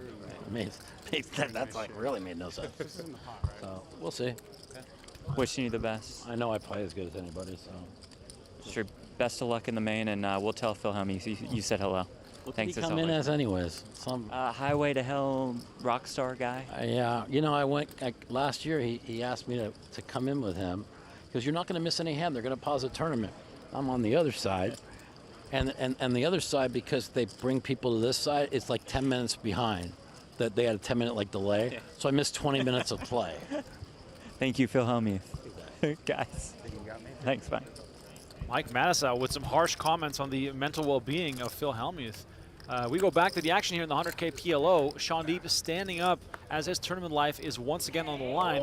Queen 10-3, diamonds rolling off. Royal flush drop, maybe? King of diamonds out there? This is still a flip, but Deeb with some outs here. Some kill outs as well. Deuce of diamonds gives Deeb a flush and the check mark, and the Shaun Deeb journey continues up to 13 million. This is the third time he's been all in for his tournament life during four-handed play. You have the nuts. I'll tell you, Ike Axton's gonna he's gonna remember the King 5-7-8 a little too loose, and now he's in a spot where he's barely the chip leader here. So Haxton was up to over 40 million here, and I'll keep saying it, $3 million first prize. Now all of a sudden to field a lot closer. Now you guys see why we're members of Team Lucky. Like, only people can pull that off. Oh, here he is. Oh, he's still got the wig on. Hellmuth is back, baby. Hellmuth, you look ridiculous. He's back. It's cool. I thought he was changing. You still got the wig on. Yeah, I'm gonna wear it for another hour. I figured you took a shower. That's a good idea. The golden chin has been dealt with. Showers are overrated. On the trail, we shower like once every week, once every 2 weeks. Hike the trash. Still rocking the leather jacket with the Overrated. Showering's overrated. Soap. The tassels on it. But at the poker table, I'm very grateful when people Shower. It smells good. Yeah, it's important. It is important. I showered this morning. Me too. Ivan Reich and DeFeo head-to-head here in a small one, and oh man, I'm crossing my fingers. I just want some Hellmuth action. He plays here. a lot of poker. It's no fun when someone smells bad. Yeah. But we're all so close together. Once in my life, I had to call in Vegas, I had to call the floor. But it's very uncomfortable to do that, but it was unbearable. 5 or 6 times in my life, well, maybe 5 times, someone's been at the table and smelled horrible. And each time I decided I had to tell them. No one else wanted to say something. I'm like, well, I have to be a man. I first told the guy, I didn't go I to told the him first, floor. I'm like, hey, you Yes. smell really bad. That way, no, I yeah. Gotta be a space shooter. Just tell it like it is. I told him again, you smell really bad. And then the third time I said, you smell really bad. If you don't do something, I'm going to call a foreman. And everybody at the table said, yeah, please. Or a cigarette smoker can smell bad too. A couple years back, there was a dealer that offered deodorant. And another thing that is horrible is, you know, the people that chew tobacco and then spit in a bottle. Oh, so boy. many of these people no, but in Vegas I found so many of the people that chew tobacco, and then if you have, sometimes you cannot just look somewhere else, and they. It's gross, yeah. But you know what I mean. In college, yeah, my buddies used to do it all the time. Ooh. Hero opens here, 1K. So hot. And then they leave their spitties everywhere. It's so gross. DeFeo's in a small blind here with ace-2 suited. Gross. And then you can get lip cancer. For that? Chewing tobacco, yeah, you can get lip cancer. 3,200. I guess The you can get solver cancer here really likes the these 3-bet, having a 2 in your hand. Yeah. I smashed the guitar. 3-bets, ace-2 suited here. A On the ton. break, I smashed the guitar. I feel like the sizing's a I saw little the too video. small though. Pricing hero People into at home call can here in watch the position. video. He's smashing the guitar. Nice. I just want to point And out then here I was that just Yu gonna throw it away. My Hiroi agent's like, from "No, you gotta Japan, sign it." as I've talked to Go to the my Poker Hall of Fame. Japanese I'm like, yeah, colleagues, I have is a actually question. a Japanese How do you actress and TV create personality who the also plays design poker, of the entry and every there were some year. funny tidbits on her Japanese how is the Wikipedia process? page where it says that she is not a heavy drinker, but she My loves first alcohol, choice this year, I wanna come and in she as believes Superman. that her most charming feature And is her the- forehead. Superman was my first There you go. team The told more you you know. As we No, we just- then we She's thought- covering it up with some hair. I I'm not started sure. working with a car company. With that? That's a great stat. A car company. Yeah. A car company was going to hire me. So then we started thinking Highway to Hell. 18. Oh, okay. Highway to Hellmuth. There you go. Ah. They didn't play the song in here. In the hallway, they played Highway to Hell. Very loud, but once we come in here, CBS is carrying this. Hell is a bad word. Well, no, they have to pay $200,000 to have the lyrics. Oh, in you're the right. They get shut down on YouTube if that So music they plays paid, in the background. We paid $50 for a song. I mean, it's So we AC/DC. own the This lyrics. isn't like, you know, just some random band. I know. Thanks. There's a I'm lot that surprised goes it's into only that. 200K. It's to all be about honest. theater, right? It's all about theater. Yeah, Phil, come on. You got all these Keep going to billionaire acting, friends. Phil. Could have just Or just whipped it out well, for the poker full is license. acting almost, right? I'm going to go back over to the You know who 100K died today was Michael PLO. In case you're just joining us, we are splitting some action here between the biggest pot limit Omaha event in WSOP history. 100K buy-in, $3 million up top, four-handed between these guys. As we, of course, keep an eye on Hellmuth's shenanigans as well. And we have Guerra, who was all but out the door not too long ago, and now with a real chance again, betting pot on the flop. Paxton goes all in, and look at this. 33 million in the pot here. Guerra's tournament life on the line a second time. He has 8 outs and But one Haxton, backdoor. from 40 million, could be down to 8. 2 jacks, 4 nines, 2 aces. Paxton, 8 outs twice to end Guerra's tournament, but he's an underdog. And Haxton at 40 million could be down to 8. What a turn of events here. And the chat keeps attacking Haxton here, that they feel that he's just punting all his chips. I don't fault Haxton here on a board like this. He has to put the money in. Look at this. Guerrera turns a flush draw as well. Kills 2 outs. Wow. 6 outs here for Haxton, and you can see on the screen 2 of those cards are gone. So he has 4 outs. 4 outs here for Haxton. Otherwise, Guerra will be our chip leader with 33 million during four-handed play. River card. Ace on the river, and Haxton does it. Unbelievable. Isaac Haxton takes care of Lautaro Guerra. What a sick way to go. Wow. Unbelievable. Guerrera makes 3 aces. I Haxton folded makes an the nut ace too straight. on the button. 5 Badoogie. Ace 2, 3, 5. I guess that was the case aces Deeb is announcing. And now everyone here is guaranteed at least $1.3 million. Good old Ginger loves the blood. I mean, if you're Guerra, coming back from the small stack, having a chance with 1 card to come to become the chip lead, and then you find yourself on the rail. Well done. Thank you. I mean, that pot was worth so much money in real money. We have 16 on there or Paxton's so? back to where he was 19. here. 19? Thank you. And Guerra, oh my God, just, you got to feel for this guy. 11-7. You don't get to be in these spots all too often. These chances don't come by every single week, month, or even year. No, but you know what? For Guerrera, they will continue to happen. He's a phenomenal player. He'll get back there. Very unlucky. 3-handed play here. Look for Haxton again to push the action here heavily. I don't expect Haxton to be folding here 3-handed. Who would have at thought? all. Deeb and Morris. The Euros are sick. Happy They're to sick get to the their page stomach up. right now. And Haxton here, I We know just he has a run really better. bad hand, but I don't expect him to fold it with D being this short. Morris is going to play so tight. And there it goes. Ike's 7 opening doogie? for the pot. Good Lord. Dude, I had number 2 Badoogie, Vet. This was the blood one. Cat pot, pat, pat, cat pot, pat, pat, check back call. I want to say something about Morris, Maybe by the way. raise. 7 doogie deltas. I've been playing poker for Strong. 20 years. Morris has the greatest memory. Shit. This guy remembers like every seat of every Oh. table he played at going back 8 years. cool. I played with you in 2016 in this kid playing tournament. this. It's incredible how he has this memory.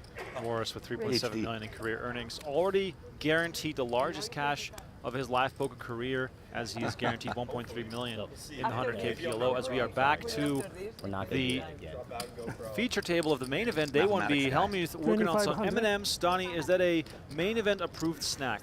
No, it's definitely not. I was never very Come on, athletic. man. John Juanda once told me that when he plays poker tournaments, he brings 8 almonds, and that's all he eats for the entire day. Phil Hellmuth, of course, known for his tableside food deliveries. I don't think anyone is unhealthier at the poker table than Hellmuth. Lead to AI, or? He's always having some sort of candy with him. I think those are Skittles that he's eating right now. No. It's the red bag of M&Ms. I'm sure of it. Feeling good? But also, either one is. He bragged about being keto for a long time. Maybe. I think it's a safe play. We saw that was a lie. I would bet money he's going to be rich. Well, he is on Monjaro. It's a safe play. He said it multiple times this summer. Wunder kid. I didn't say wonder. Donnie, you and I were sitting in this very booth. He's the 22. When you said the famous words. Work for NASA. Oh my God, look at that bite. And very might well happen again as we look at the chip denominations brought to you by True Classic. Donnie, we've said this before as well. Some sets of poker chips are just different. This is one of those sets. Look at those beautiful colors. Look at those chips. The neon green 25Ks, that's what it's all about right now. But boy, oh boy, this is a good set. These chips look phenomenal. Hi, Dad. If you get really smart when it's your turn to act, you look at that camera and you say, "Hi, Mom." Thumbs up. "Hi, Dad." I didn't even tell my mom. Now, my wife is the best, but she showed up 5 minutes after the entrance. DeFeo here, ace king suited, opens to 1K. Action over to Hollywood, who's going to fold here on the button. Donnie, how much of a factor do you think Hellmuth is at a table like this? We can tell, obviously, that some of these players have a bit more experience than others, but how much does he sort of, I guess, drive the action or perhaps make people nervous, or perhaps the opposite, it makes people want to play against him? I would generally say I think he would make people a little bit nervous, but I feel like this Phil, he's been very chatty, nice, friendly, talkative, you know. Of course, that can all change if he gets a bad beat. He might go off on someone, but so far he's like welcoming everyone in, so I feel like it's a good thing for these players. This is the stuff I notice. I notice it all. Agreed. Hellmuth is in a very good mood right now. It is the red bag of M&Ms, you're correct. I know my snacks. Margette's pairs her 6. Every time Margette's is in the hand from now on, I expect her to do something creative. I'd like for her to lead here on the turn. Check 2. It's a board texture where DeFeo cannot really raise if Margette's leads here on the turn. She can size, you know, a little. I love it.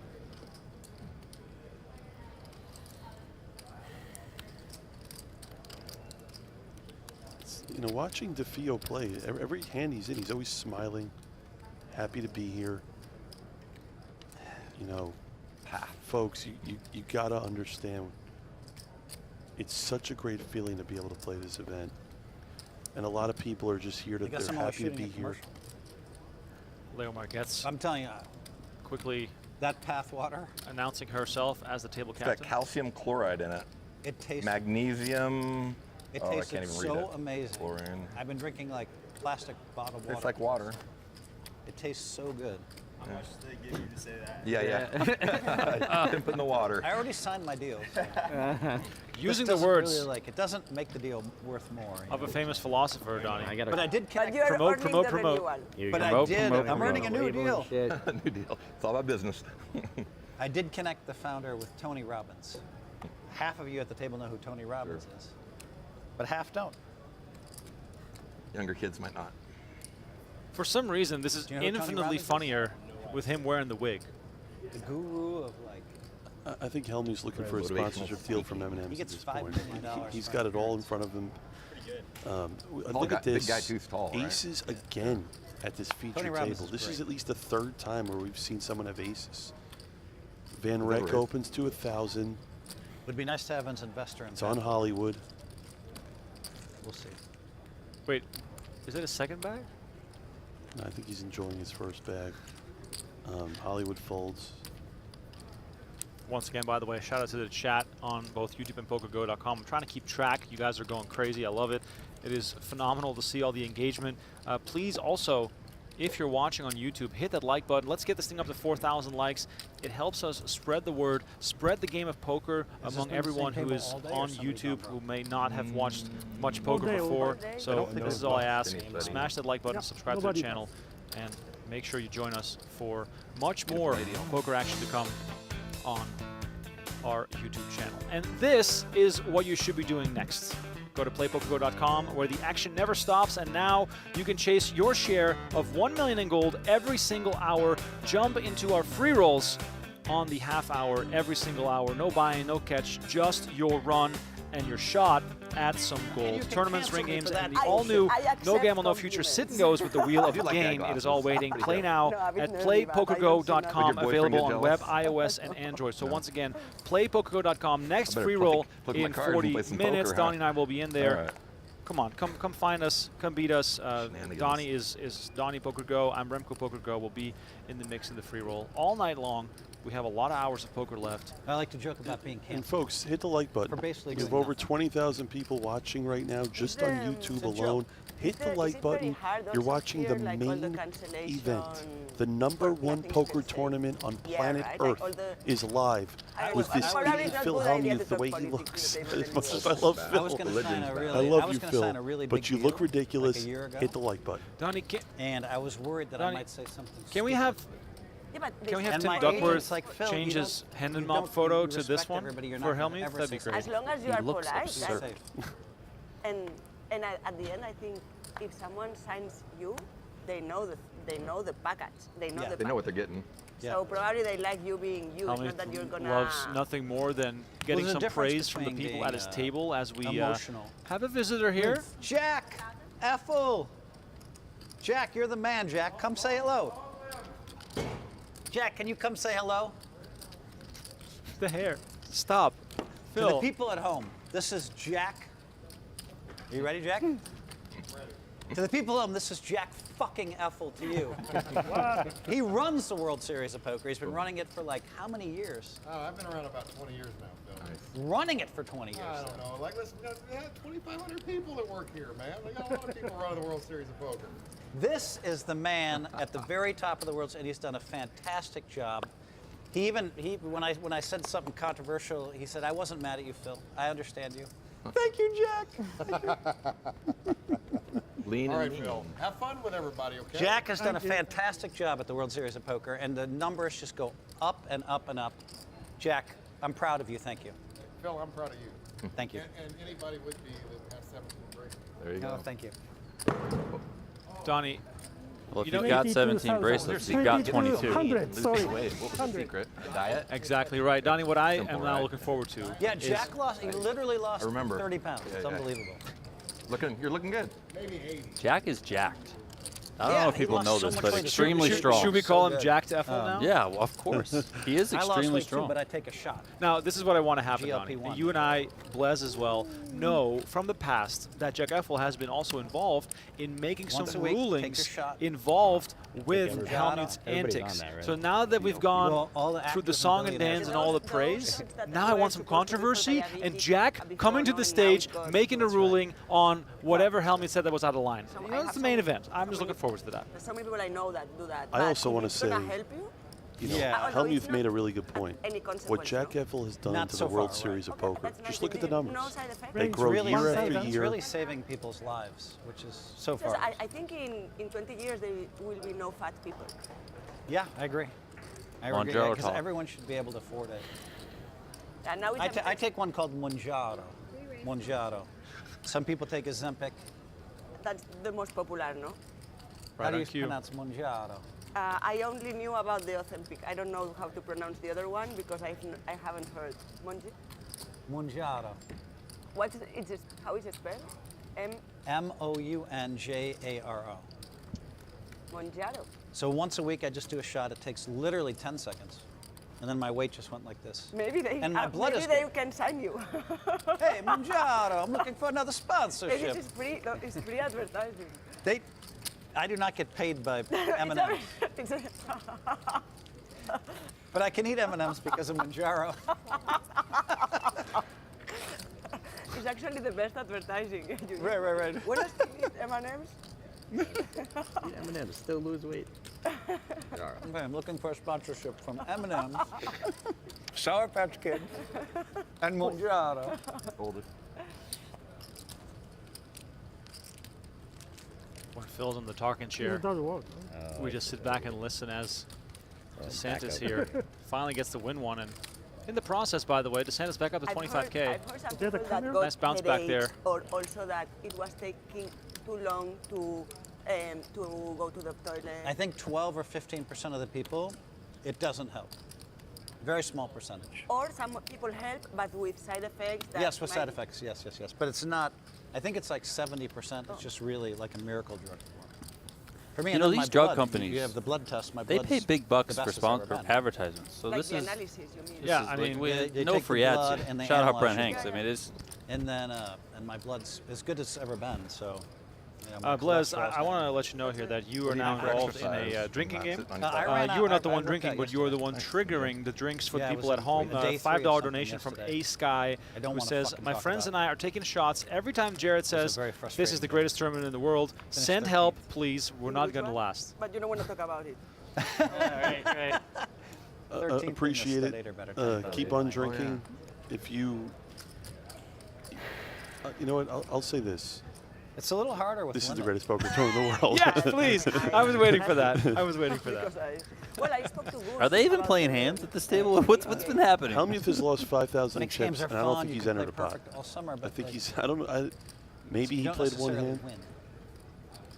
He played Like, I like the played second great hand he was dealt, for a day and a 6-3 half, and then I suited. had He 45 raised. minutes That was the only one. All right. You know what I'll say instead of how great this is? But I had some good luck. Hero to get raises there. the button. Yeah, like that's Ace 10 shareable suited. amongst all I'm sorry, Ace 10 disciplines. I offsuit. guess you need the touch of DeFio's that. going to 3-bet the big blind You know, here. Jared Blesnick, he said, Phil, I don't play limit tournaments anymore. He said, you can play great, you can run good, you get all the way down to 3 or 4-handed, you lose 3 pots and you're out.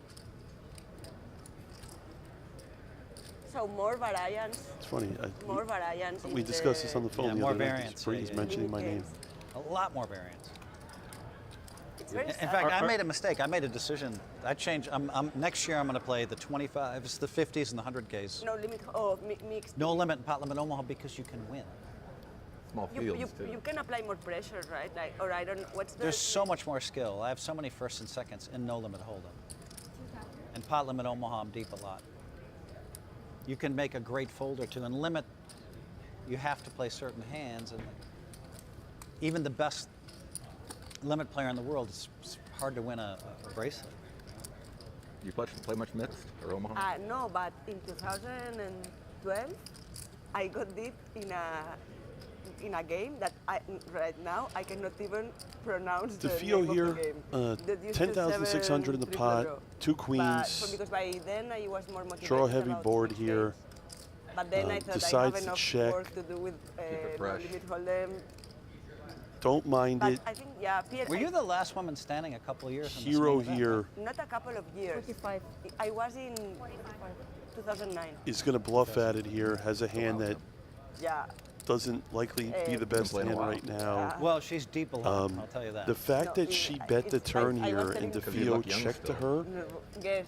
I don't see a lot of raises here by DeFio. I like compliments and I got You're not really targeting that much other than Jack X, King Jack, Ace Jack. 42. I would like to see DeFio here actually just flat. Yeah, it went low. It's always good to go low. And but you know basically play check call mode here. Yeah, you should have said 32, even though you know it's older. Yeah, well, that might be. And again, because when they say DeFio that, actually you puts know in at a least they are raise. putting 4 more because it's the meta. How is the meta Don't response? mind it. Trying to be too nice. To be better yet, they say 32. It's going to work. That was a legitimate guess. I thought 39, 40. From the few hands we've seen Hero How old did you play, think I was before I told you? she's played pretty I was interesting. gonna say that you don't do A little 50. I think sneaky. it would be Late 47. 40s, late 40s. You're She's thinking about 75. something here. She Born folds. 69. Interesting line by DeFio. Oh, yes. The grays are coming in a little bit. Picks up a nice pot here. But at least the hair turn. stays. Yeah, my dad had full. I mean, I'm not bald yet. No, very That's healthy. gray is probably better than going bald. Yeah. I don't mind bald in Bald men? But they have to assume it, to accept Have confidence in it. No, accept it. no. Yeah. Not just do gymnastics with the four hairs that Play are with the there. hair or wear a hat all the time. No, if you are bald, You gotta embrace it, right? Yes, embrace the baldness, and then it's cool. Then it's fine, yeah. You got what you got, right? Back to the action here. A lot of table talk here. We're just waiting for Hellmuth to finally enter a hand so we can see. By the way, 50-50 chance we're on the feature table. 1,000 break. 50-50. No, they say because the table goes so slow. Then move it. Yesterday I was watching the stream and they say it will be very unfair to keep a table for over a level. Look at Van Rijk here. They are aware Queen that 5 of here diamonds, everything raising on the goes button, and much DeFeo more again with a slow, hand. This that time ace our game king. is exposed. And I'd like to see him size up a little. He's They been don't want going the camera on one small. person too long. No, And look at imagine this. He if decides to you flatten his small blind. No, but I agree. That's not making that his in a life way, easier. No, and you know what though? It's You know, actually it kind of an makes sense that interesting they change play every because level. it's never supposed to be a hand like ace king, and he flops And top it's not pair. very weird because they said that And publicly I'd love to see him yesterday, just you know, check right, we call cannot here do if Van that Rijk thing is so willing to unfair to the bet. players. So they said that publicly? Yeah. Okay. In the stream. Then we're definitely done after this. Yeah. Okay. I mean, I won't. Which means I can change into my regular clothing. I won't put my hand on the bed, but I will put something. We get 75 minutes dinner break, right? I'd like to see DeFeo continue the story here and just flat. Make it look like he has an 8-9 suited type hand. He definitely will make a lot more money by flatting here. And again, he's going for a raise. Don't really like it in a situation where you just flat it pre-flop. You got creative. There's just not a ton of value here in raising. When your opponent raises off the button on an ace high board and you have an ace. I would have loved to see him call there. Maybe Van Rijk would have turned some equity. I want to look at my phone. My wife wanted a reservation. She never asked me for a reservation. Yeah, dinner. Because I don't have to wait, because I'm lucky I just get in. Sure. She's like, we want to go eat at Catch Restaurant at Aria. Amazing restaurant. You have time to go chill. And I texted the owner, Mark. And you made your order already? They know what you're eating? No, I'm not going to meet them. No, but let them know what you're going to eat. You're right, that's a so good that Before, have someone order for you. Yeah, yeah. Because dinner break's an hour and a half, right? No, it's 75. 75 minutes. Maybe enough time to go over there. Small little funny side story. Hellmuth mentioning his wife. I was fortunate enough to be at Daniel Negreanu's wedding a couple of years ago. I was seated at the all-time wedding table during dinner with Ali Najad, Phil Hellmuth, and his wife, a few other notables there as well. I had the most lovely conversation with Hellmuth's wife, and every single time he mentions her, I always think this woman is the saint of all saints to be with this man, to rein him in whenever she needs to, because yeah, it is a truly, it takes a special kind of person to be with Mr. Hellmuth. I wish I could say the same. Hero, I love women with great foreheads. Battle again? The DMs are open, Hero. And by the way, for those who missed it earlier, it is on her Wikipedia page that she is quoted saying, Roy, to get the name correct here, she says her most charming feature is her forehead. Yes. And she loves to drink. Roy, it's a bit heavier than the one I slide in the DM. Right, you can have that bottle. You've got a pretty take it to the substantial forehead as well. Maybe she'll be into that. But the water's delicious. I don't like to drink as much, but I love Japan. I've been drinking plastic. I said this 3 times. I've been drinking plastic bottles all summer, and when I had that, I was like, "This is so good." So I texted somebody to get me 30 bottles, and I texted somebody else to bring me 15. Make sure that my room's stocked. But because the water Hellmuth is big on water, Donnie. It's a pretty interesting development here. Salt or, I don't know yeah, how but to I mean, say. It's got electrolytes. I'm really not about This one, that yes, purified but water. Like the typical I'm a bottles natural that spring you buy water in guy. the supermarket are like Yeah, see, very bad. I grew up in the Most Netherlands. people don't know that we just at drink the tap edge water of the because the room, water's good. there's a bunch Tap of water water here in stations. Nevada is I know. awful. Yeah, yeah. Because you've been coming for a long time, but there's water stations at the edge. Yeah. And so Refill. I drink 120 ounces of water at least a day in Vegas, at least. How much Smart. liters is Stay that? hydrated. 120 ounces, that's 4 liters. Donnie, oh my God, what is that drink? It's very good Doesn't that sound as you drink exciting with as liters. Wow. what How is many that bite? It does not, unless he spills it all over himself or something. Can someone bring I know, burger 52 perhaps ounces to the is table? 1.4 kilos. Hellmuth's blood work, by the way, great. He just let us know. Okay, that then I drink the numbers are 2.4 excellent. kilos. I think the three of us should just not talk and just let Hellmuth just talk the whole time. I know I'm talking kilograms. His wife, Yeah, no. his food, Pounds? his diet. LB? Right. That's different though, yeah. Yeah, it's not the same. That's pounds, that's weight, yeah. No, I've got sad news for the viewers. We have to step away from the table to interrupt the water talk because Jeff Platt has found someone to catch up with. He's going to let us know how Simon Britton is doing out on day 1B. 38 liters a day. All right, last year he finished in second place in the Gladiators of Poker event. This year, one of the bigger stacks in the room. Simon Britton, stand up for me for a quick sec, please. Okay, you got to describe to me the emotion of winning a big pot at the main, because you've won a couple already. It's insane. I'm already up to 185K, which is like way more than I planned on. I bagged 62K in my first day last year, and then I bagged 64K the next day, and then busted day 3. So like having 185K already is insane. The roller coaster rides Yeah. of the main. You have a lot of followers, supporters on Instagram, TikTok, etc. What's it like having this kind of a virtual rail? It's awesome. I love all the support that I get, whether it's on Instagram or even, well, there were a bunch of people here for me. There's still one person right there. Yeah. The support and love is insane. Even final tabling the Gladiator last year, it was like the rail was insane. Like all the love that I get online is amazing, and it makes me want to play even better and better so that I give people something to watch for. Probably much more to come. I'm going to send you back to the action so you don't miss a hand. Appreciate the time. Thank you, Simon. Guys. Simon Britton making a run. 3 starting stacks early on day 1B. That's time to bag him up and go home, Don. You can't really do much more right at that point. Well, with the way he's going and the way that it sounds, he might end the day with 360,000. Back to the feature here. Zhu, Rosenbaum, and DeSantis all involved here on Queen 8-3 2 spades. Rosenbaum with the nut spades. And DeSantis with the 8 paired is going to come along and make the call. And there we go. Jack on the turn. DeSantis now takes the lead. I would have loved to see Rosenbaum raise the flop. He has a hand that's pretty much a favorite against almost anything that's not a set. Multi-way, his hand's even stronger.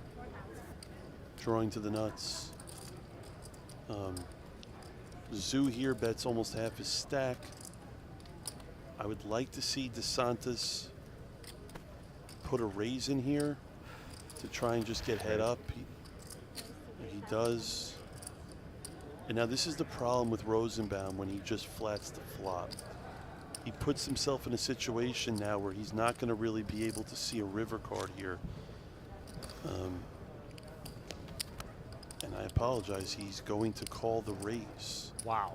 This hand is getting out of control. It is, and the fact that he called Rosenbaum, it actually puts Zhu in a spot where he can actually get away from this. You know, Zhu has to be wondering, what does Rosenbaum have to call 8,100? DeSantis is raising him. Zhu beats no hand here, really. And again, we talked about it earlier about the chip stacks, right? If you fold here and you leave yourself with 6,100, you still have roughly 12 bigs. It's still enough to play poker with in the main event. I would love to see Zhu fold this hand, and he does. I like that. Good fold there by Zhu. Wants to wait for a better day. You know, this pot's almost 30,000 in the middle. And again, Rosenbaum here is out of position here. So the problem here is that if the river, let's say, is an ace, and he checks it, DeSantis might actually check back. And he makes the nut flush. And this is a spot now where... Wow, and he just front shoves all in here from the small blind. Now, if you're Hollywood here, DeSantis, okay, the flat of double check 'em. 8,100 on the turn is either a massive combo draw pair type hand like he has. Think of it like this, right? Rosenbaum called the flop, okay? He doesn't have any combination of king 10. He could have 9-10, which is a straight, which got there on the 9-10. turn. DeSantis really just beats absolutely nothing here the way that this hand has been played out. He also knows that Zoo had a hand that bet the flop, which is most likely with a lot of queens in it, that folded to a raise. So Rosenbaum here almost kind of has to have what he has in this spot. We saw Hollywood earlier make a really Mr. First Main Event. bad fold with ace-10. So we've seen him make a Be a good fold. story. We're going to see Hollywood think here for a long time. Got a lot of chips. And I would think he's actually going to get away from this. He's getting this is the second spot he's been in that we've seen that's been really unfortunate for Hollywood. But he really beats nothing here. DeSantis is just put through the ringer Backing here him up. on the feature table. First it's Leo Margetts, then it's Rosenbaum hitting a flush on the river. Jared, people aren't supposed to cold call a raise from the small one and then hit their flush. It's just not supposed to happen that way. No, I mean, but the thing is, Rosenbaum, if he raised a flop, DeSantis would have folded, Zoo would have called, they would have got a head up. But the problem is this, right? Half the battle is making the flush. The other half is to get paid. And in this spot, when you're out of position, it makes it harder for you to get paid off on the river here when your opponent has jacks up. Big hand. And he does get away correctly. And again, it's really kind of an easy fold if you're DeSantis because, like we discussed, there's not a lot of hands there that he beats. Nice hand, maybe. All right, You let's liked it, go right? and check in on the Good 100K hand. Did you like your hand? PLO High Roller. I know that our chat is divided. Some people want the PLO action with the big 9-10, prize, which I six totally bids. understand. That's But of course, the fans, most of them want Hellmuth. We are going back here to three-handed play. 2-4 bet, Morris, 14-4 to start there. 3-bet to 3.9 million. Deep 4-bet to 12 million. Have not seen his cards yet. And Haxton, meanwhile, is still in control after that wild hand versus Guerra not too long ago. Now, Morris, it looks like Morris has Deep covered, but the You said problem 12 is what to start? 14-4 to start there. 14-4 to start? the problem is if Morris decides to fold pre-flop, he's actually going to be third in chips, which might change his decision here. If he puts Deeb on kings, then Morris is going to be roughly about 45%. Okay, Morris does not really have a great hand that plays against a 4-bet. But again, he's also thinking, I don't think I'm going to outplay Ike and Deeb three-handed. Do I want to gamble in a spot to potentially get head up and pay jump $1 million in real money? Or not $1 million, but I would say at least $500,000 in real money. What was the bet? Call. Oh, wow, look at this. Morris makes the call, and we got next to nothing left behind. 25 million in the middle. Deeb versus Morris, and now we have the cards. Ace, King, 10, 6, be a nice time double to get lucky suited for Deeb. I've gotten lucky on you a few times this summer. It's okay. Win or lose, I still love you. Hey, +1. Go to 5. Sure. All right, deal. How much your back do you cover me or I cover you? I cover you. Okay. I'm pretty How sure. many flops are you folding? What percentage would you say? I hope 0. Well, that's not. That's definitely not that's the my case. goal. Working on a swap. You hope not this one. Yeah, Sure that's a exactly. swap. Extra percentage. All right, Ace, 4, Queen, 2 spades. Owen. And here we I have go. an Ace in the gutter. Ace in the gutter. All in for who I gets mean- to play against Isaac Haxton I need because king Morris or has a Deep king. covered by Five? only Yeah. 1.6 King or 5 is all million. you can hit. 10 shot. 10 King chops. 5 10. And this flop is so good for Deeb because now if Morris hits a jack, Shaun will make it straight. They're sharing the 10. Morris's Good time to best get lucky, card guys. is actually a 5 here. A queen would end it as well for the most part, unless We Morris can't can kill back each other. into a It's kind of a straight. cool spot. We can't kill each other. True. Morris looking for a king or a 5. Morris wins this hand somehow. He'll be heads up against Haxton. Otherwise, Deeb will have a huge stack. And Morris will be left with just 1.6 million. Here's the turn. It's the 9 of spades. That's never fun. Morris with additional outs. Morris now needs an 8, a 5, or a king, or he'll be left with 1.6 million in chips here. Massive spot for Deeb. You can see it. This man has seen it all, but is sweating this river card extremely hard. And it's the 4 of clubs on the river. And Deeb with the fist pump. You don't get to see that all too often. Arthur Morris left with 1.6 million, and Deeb very close now to going heads up versus Isaac Haxton. 2.4. You've learned so much today. Yeah, Morris. I think you have the bankroll super for it. disappointed. Don't fault him. You know, Shaun could have just had kings there, and then he would have been out of the tournament. Massive pay difference between 3rd and 2nd, and Arthur Morris now looks as though he's heading towards a 3rd place finish. Thank you, Pedro. As Shaun Deeb now emerges as a real contender to go up against Isaac Haxton. What? Which one? Oh. Hey, Ashley and kids. I hope you enjoyed that one. Love you. Thanks for doing all the work all summer while I'm here playing a little, having a little fun. Shaun Deeb better show up with some real nice toys when he comes home after this massive score. Yeah, I got to say, you know, I love Shaun Deeb. Great for poker. Thank you. I think he enjoys the grind of the World Series as much as anyone in the world. I would love to see him win another title here in PLO, considering he's not even that great at PLO, but we will continue the action here. Morris extremely short. It's going to be all in here. And by the way, Haxton should be opening here a lot. Good news. Now Morris here is going to move in. How much? Are you going to dark it? 1-6. Oh, look. Ace-9 with deuces for Morris. Deuces with an ace. You got you got the Josh Aryeh? I do. Holy fucking shit. We both have a 9. He's winning. Josh Aryeh's deuces never lose. Arthur's a good student of Josh's. Shaun Deeb with King 10, 9-5, as you can see. Yeah, you probably want me to fold here. dark to that with that hand. Yeah. Like the trip 5s, you know. I double if you fold. Huh? Big blind Andy. Did you have any folds? Here comes the flop.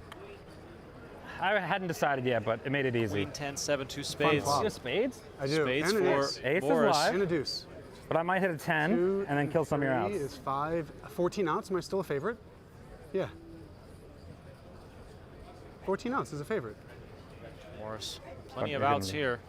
Turn card is the Queen of you Diamonds. got a queen out now. I picked up a queen. A queen. 15 outs Queen, here for Morris to spade, survive. Deuce, ace. Otherwise, it'll be What is Deeb that? versus 2, Haxton 4, heads up for the title. 7, 16 outs, 35%.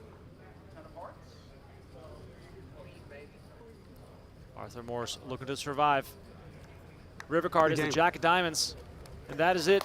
Shaun Deeb ends up with a King High straight, and Arthur Morris will be our 3rd place finisher in the 100K PLO, collecting $1.3 million for You made me do his all the fucking efforts. dirty work, Ike. I did. That was not really how I intended to Two go. of the but top here we players are. from their generation going head-to-head. Shaun Deeb versus Isaac Haxton, both guaranteed $1.9 million, with $2.9 million awaiting the champ. So a casual $1 million heads-up PLO match.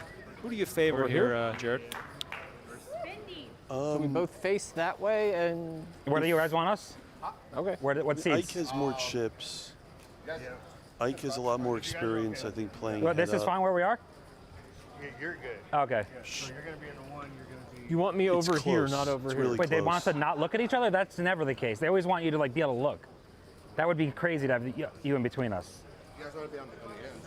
Get you guys so you can see each other. Yeah, that's... Players idea. getting set I up like for it, heads-up and play. I I wanted promise to do you 3, and then we're, Shaun Deeb's like, no, we got to do 10. not going to miss any major But hands. this, I'm going to propose this. Going back I probably to should just, now the that I main talked feature about it, here. I should propose it soon. Yeah. Let's hear some more water promo here on the we feature. were discussing actually yesterday that it's probably good for the game, but for a while, for a bit. After I think After a while, it gets old. It's the same thing, But it's also very hard for people to concentrate sometimes. The people that have to play with him are being punished. Yeah. So we're going to change that. The rules, we'll always make rules that'll make You sense. can make adjustments. Yeah, yeah. They might call it the Martin Cabril rule. If you get 10 clocks called on you. He doesn't get under your skin though. Probably you're used to his But act. of course the clock. Well, needs to be I usually have headphones on, so I just turn the music on. And the clocks need to be justified, right? Because otherwise people would lie to take someone off the table. So you need to take at least, 30 seconds to repeatedly, because imagine we don't want to play with you. And then every time you are on a hand, we call clock. Yeah, no, it's got to be legitimate. Yeah. I was going to ask the same. And because everyone knows Martin, they will know it's legitimate. I think it's very, really, you came up with that. Well, he can dispute it if he says, I didn't get enough time. The guy's table can say, hey, you waited a minute and a half. The dealer's opinion is probably right. Judgment. But he's the only one it'll affect. In the whole poker world, I think. Not like that. Is that what he always says?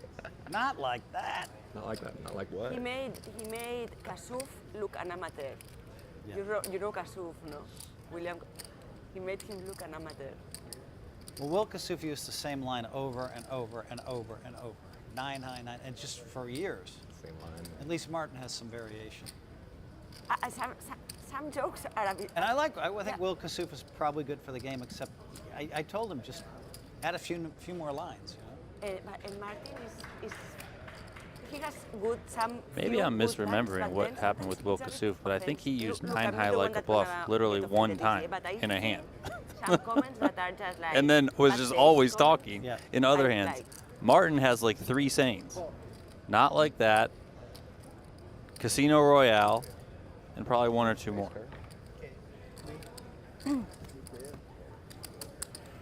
Jeez, I'm way Donnie, too tight. King 10. I need you to check your privilege. Okay? Yeah, you got to start playing some Check hands. my privilege. I've only played one hand. I know. Good at folding. Shout out Griffin Banger. I wrote a book. Checking How privilege. to win 17 world championships by folding Folding every a lot. single hand. Folding's good. It's I'm a a believer. bestseller. I'm a It's a New York believer in Times folding. bestseller. I'm a believer World in championships. folding. Everybody's They're a not- believer, they're not but just most people can't do it. Executing bracelet. and folding. I mean, I would rather listen to Martin Cabral than listen to Phil Hellmuth talk about his 17 bracelets for the 9,000th time. I think that Cabral is more creative than Hellmuth these days. Hellmuth goes sponsor, talk about his accomplishments, and then back to the sponsors, shouting out billionaire friends. Besties. Then maybe some food, then someone he talked to the other day on the phone who was very rich. Cabral at least keeps us guessing. The Natalie Bodie interview with Cabral was just historic. I'm gonna put a poll in the chat. Who do you like more, Martin Cabral or Phil Hellmuth?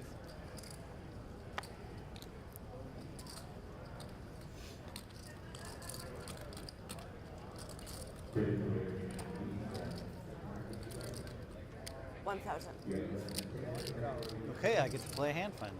Wow, finally.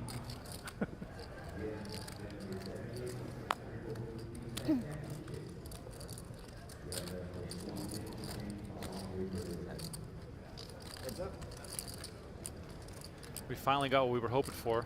Hellmuth invested here in a hand, and he is going up against Leo Margetts, who, from the look of it, over these last couple of orbits, is not just going to let Phil walk all over her. 1,200 into 3,000 here from Hellmuth with pocket fours.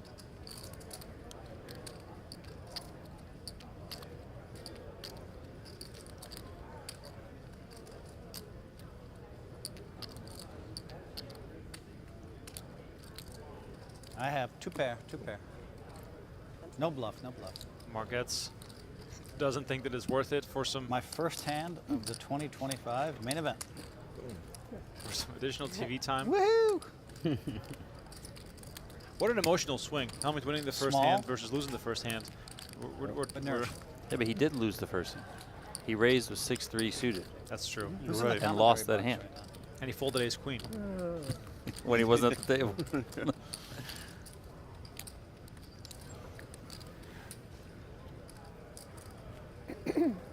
right, one more hand here before we go back to the heads-up battle in the 100K PLO.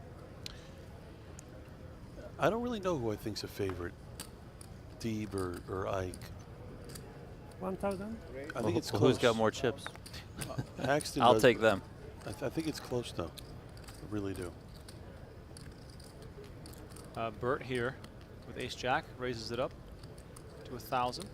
By the way, much love to everyone in the chat, both on PokerGo and on YouTube. We're trying to balance between these two events. Many people watch poker once a year, and that is when the main event is on. So we're trying to give those people their Hellmuth main event coverage, who, by the way, it looks ridiculous with the wig on.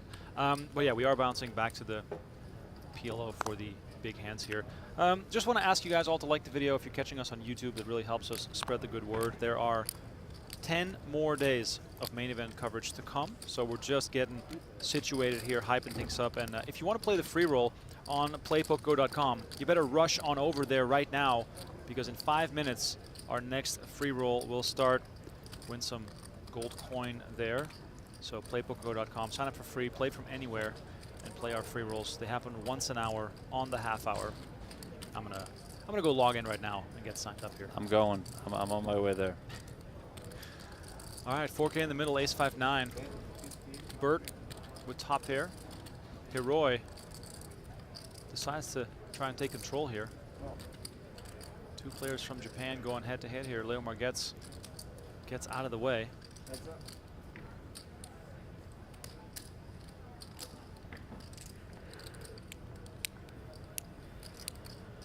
Three on the turn. How do you like Bert taking this passive approach here and sort of giving the initiative away to Hiroi? I like it. I mean, Hiroi's shown a lot of aggression here. The little we've seen her play. Bluffed a couple times. The fact that she checked the turn now, I'd like to see Bert put a bet in. You know, if he's sizing small here. I actually really like it. It might allow Hiroi to make a mistake here. She folds. I think that's the only way he could have made more money there. But again, we've seen a lot of unorthodox play at this table, right? And I think it credits the tournament we're watching. You're seeing a lot of plays that are new to a lot of people. And now we're going to go back to the PLO. You guys need to eat. 100K buy-in, 3 million up top, playing for $1 million difference. Haxton versus Deeb, two legends of the game. Both of these players, clear Hall of Famers, have both been around poker for 2 decades. I remember the first time meeting Shaun Deeb at EPT Monte Carlo, playing what looked like 20 tables on a 15-inch laptop in the hotel lobby at 4 in the morning, grinding away at those online games. Yeah, Deeb is, you can make an argument that Deeb's played more hands at tournament poker than anyone in the last 20 years, online, live. Ike has been such a talent, a phenomenal big bet player, very well studied. Let's go, Shaun!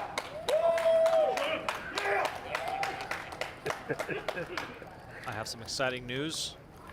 When we roll into the next level of the main event, Let me know if Mike's too much for you. I'm going to do a little Doesn't bother switcheroo you? and move Daniel Okay. Negreanu's table to the main feature table. So for the Negreanu fans out there, we've got Daniel Negreanu coming in the next level. That is unbelievable news. That's going to be in about 7 minutes. So in How 7 many do you minutes. have, What? How many bracelets you got? 1. What the fuck have you been doing all these years? Not playing a ton of World Series, I guess. It was recent when you won it too, right? Yeah, 2 years ago. No limit or PLO? No limit.